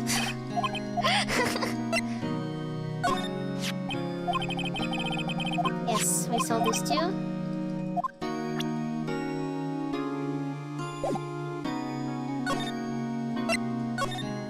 Just talk to Grosberg? Oh, right! That's right, I skipped this one. Prosecutor Von Karma. If it truly was Von Karma who wrote this letter, then he would know the truth. He would know that Miles Edgeworth had accidentally killed his own father. He'll say as much tomorrow in court, I should think. He'll press the point until the court finds Miles Edgeworth guilty. Oh no. But how could Von Karma know about Mr. Edgeworth's past like that? Even Mr. Edgeworth thought it was just a nightmare. That I do not know. Yet I do know that Von Karma is both persistent and a perfectionist. He might be seeking to satisfy a grudge against Gregory Edgeworth by hurting his son. What do you mean? It was 15 years ago. Von Karma met Gregory Edgeworth in court, and Von Karma did win. But he didn't make it through the trial unscared.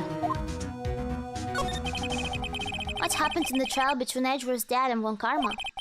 Von Karma got the guilty verdict he wanted. He won the trial. But Gregory Edgeworth accused Von Karma of faulty evidence. And though he lost the trial, Mr. Edgeworth's accusation stood. Faulty evidence. It was the only penalty Von Karma has ever received in his career as a prosecutor. Gregory Edgeworth dealt a blow to his perfect trial record. Wow. It must have been quite a shock for Von Karma. He took a vacation for several months after that, you see. A vacation? Yes, an unusual event for the man. That was the first and the last vacation he's taken in his many years of prosecuting. That is so insanely petty, I know, right? Really? He doesn't take vacations? Like, go to the sea or to the mountains? Don't tell me he's never been to Europe. I have strange ideas about vacations, Maya. In any case, that was the only time he took a vacation from work. I believe the penalty upset him quite a lot. Odd, if he wanted to keep a perfect record so badly, why would he take such a long vacation? On Dewey Dooney, Von Karma is going to bring the DL6. You can't bet on it, yes. What if Mr. Edwards pleads guilty to DL6? But it won't be an issue, right? Because he was just a kid. I won't let him. Yes, Mr. Wright. I hate to say this. It's even accidental murder is murder, you know, but he was a little boy. I know that. I just believe in Edward's innocence. We still don't know if he was, but even if he did kill his father, there are really no consequences, right? I can't believe he'd killed someone. But Nick, Mr. Edwards admits it himself. His father must have lied to protect him from beyond his grave. I don't care. I know he's not guilty. Mr. Wright, if you say so, I suppose I could go check again. The police files might hold something of interest. Mr. Grossberg, thank you. I can't promise anything. In fact, I think the chances of finding something are slim. I understand. We still have some hope. The police materials, Okay. Time to check them?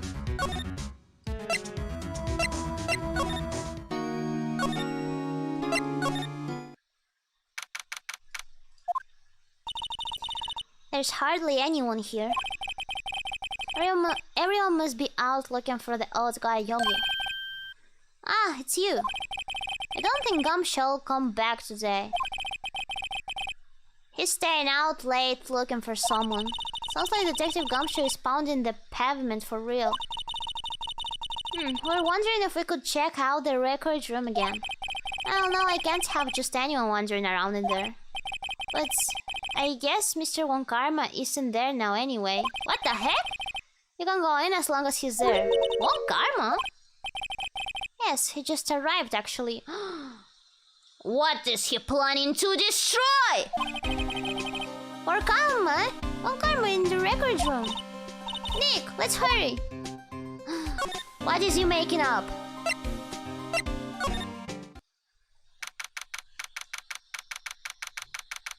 That man. Dusty as always. We're only here just yesterday. I'm sure they just hadn't time to clean. What's wrong, Nick? Nothing. I was just noticing that he isn't here. Bon karma. What did he take from here? One of the drawers here is open. Someone must have been looking in it recently. The label says unsolved cases, evidence. He took the evidence. Nick! The file for DL6, it's completely empty! Fuck! What? What are you doing in here? What are you doing in here? Von Karma! You. How do you know my name? He doesn't remember. Have we met? What are you saying? We see each other every day, don't we? We're Miles Edgeworth's defense team. Defense team?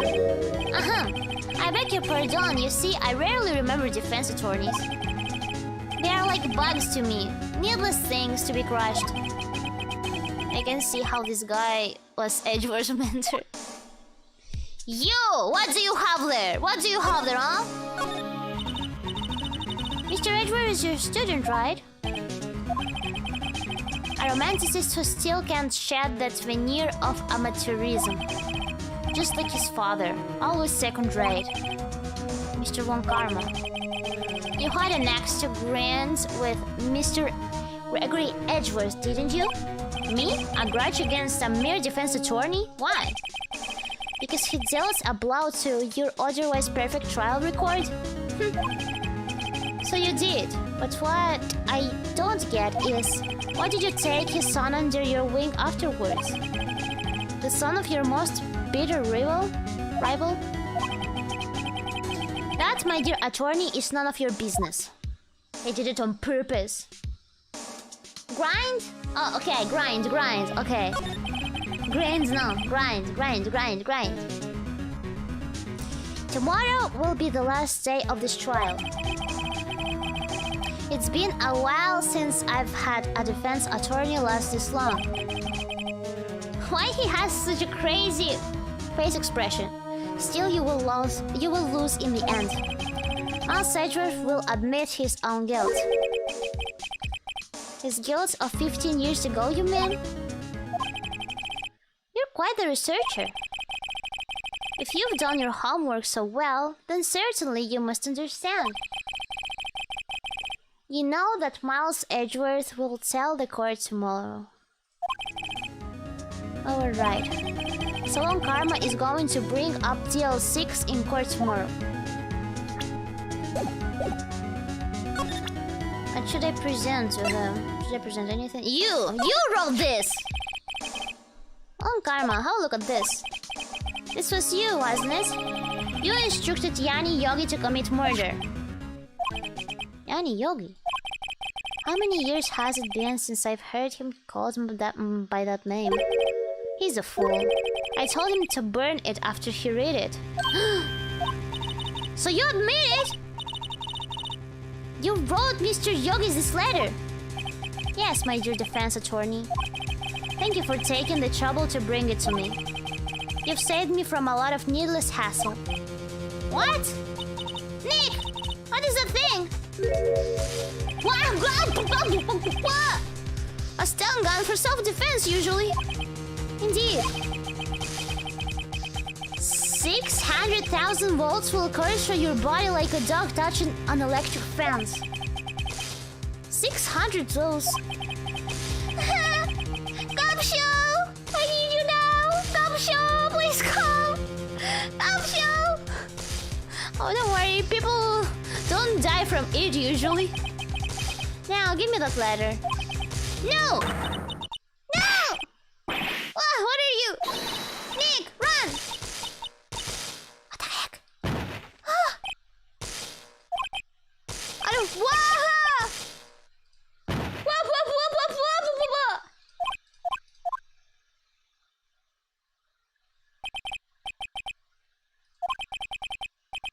The letter's gone, of course. And he took the DL6 evidence, all of it. Back to having no clues. Wait, Maya jumped first. Maya, is she okay? Maya?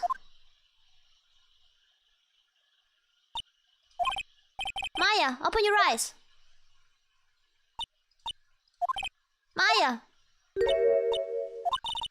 The letter! Did he take it?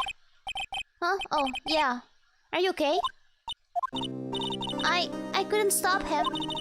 I jumped as fast as I could, but one shot from that thing knocked me out cold. I'm useless. Oh, Maya, don't blame yourself. I'm not good as a lawyer or a medium. I can't even call my sister. Not even now when we need her the most. I wish I hadn't woken up at all. Oh, Maya. It's not your fault. Maya. There has to be some way I can help her.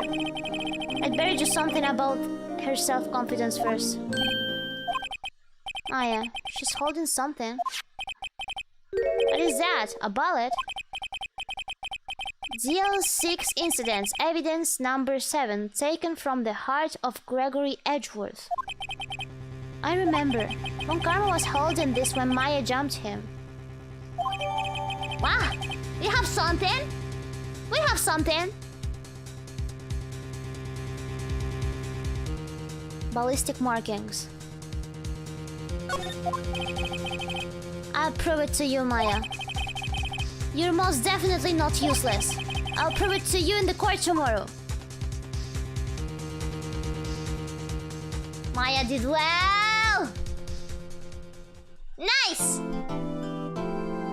Okay, I think we'll save here. And we will continue in the next Monday! Because we've been playing for almost 4 hours already. This case is great. It's very long, but it's great. Final day, trial. Very interesting, very interesting. Okay, yes, we will certainly... oh, the apple. We will continue next Monday. Are you liking it? Are you liking this case? It's very interesting. A lot of plot twists. aren't there? This one is the longest and probably the most interesting of this game. 4 hours, didn't feel that. Yeah, it's a pretty long one. And I wonder how much will take the trial. It will be the final day, but I think the trial will be pretty long. Yeah, there's a lot of things to see and talk about. Very interesting. Confused, yeah. I'm a bit confused as well. But this is super interesting. This case is such a banger. Yeah, it's very, very interesting. Yeah. Ah, now I can't wait for the next Monday. Probably one of the best Ace Attorney cases. Yeah, very interesting. Believe it or not, this is not the craziest the trial gets. Oh, I'm hyped. But that will be the next Monday. Okay, so, guys, tomorrow, thanks for the stream, Riro Chan. Thank you for watching. I really like this game. Tomorrow, I have collab with Fuya. Did you have some cup of water break? Actually, I didn't. Thank you for the reminder and thank you for the tip. I really appreciate it. Hydration check, guys. Did you drink water?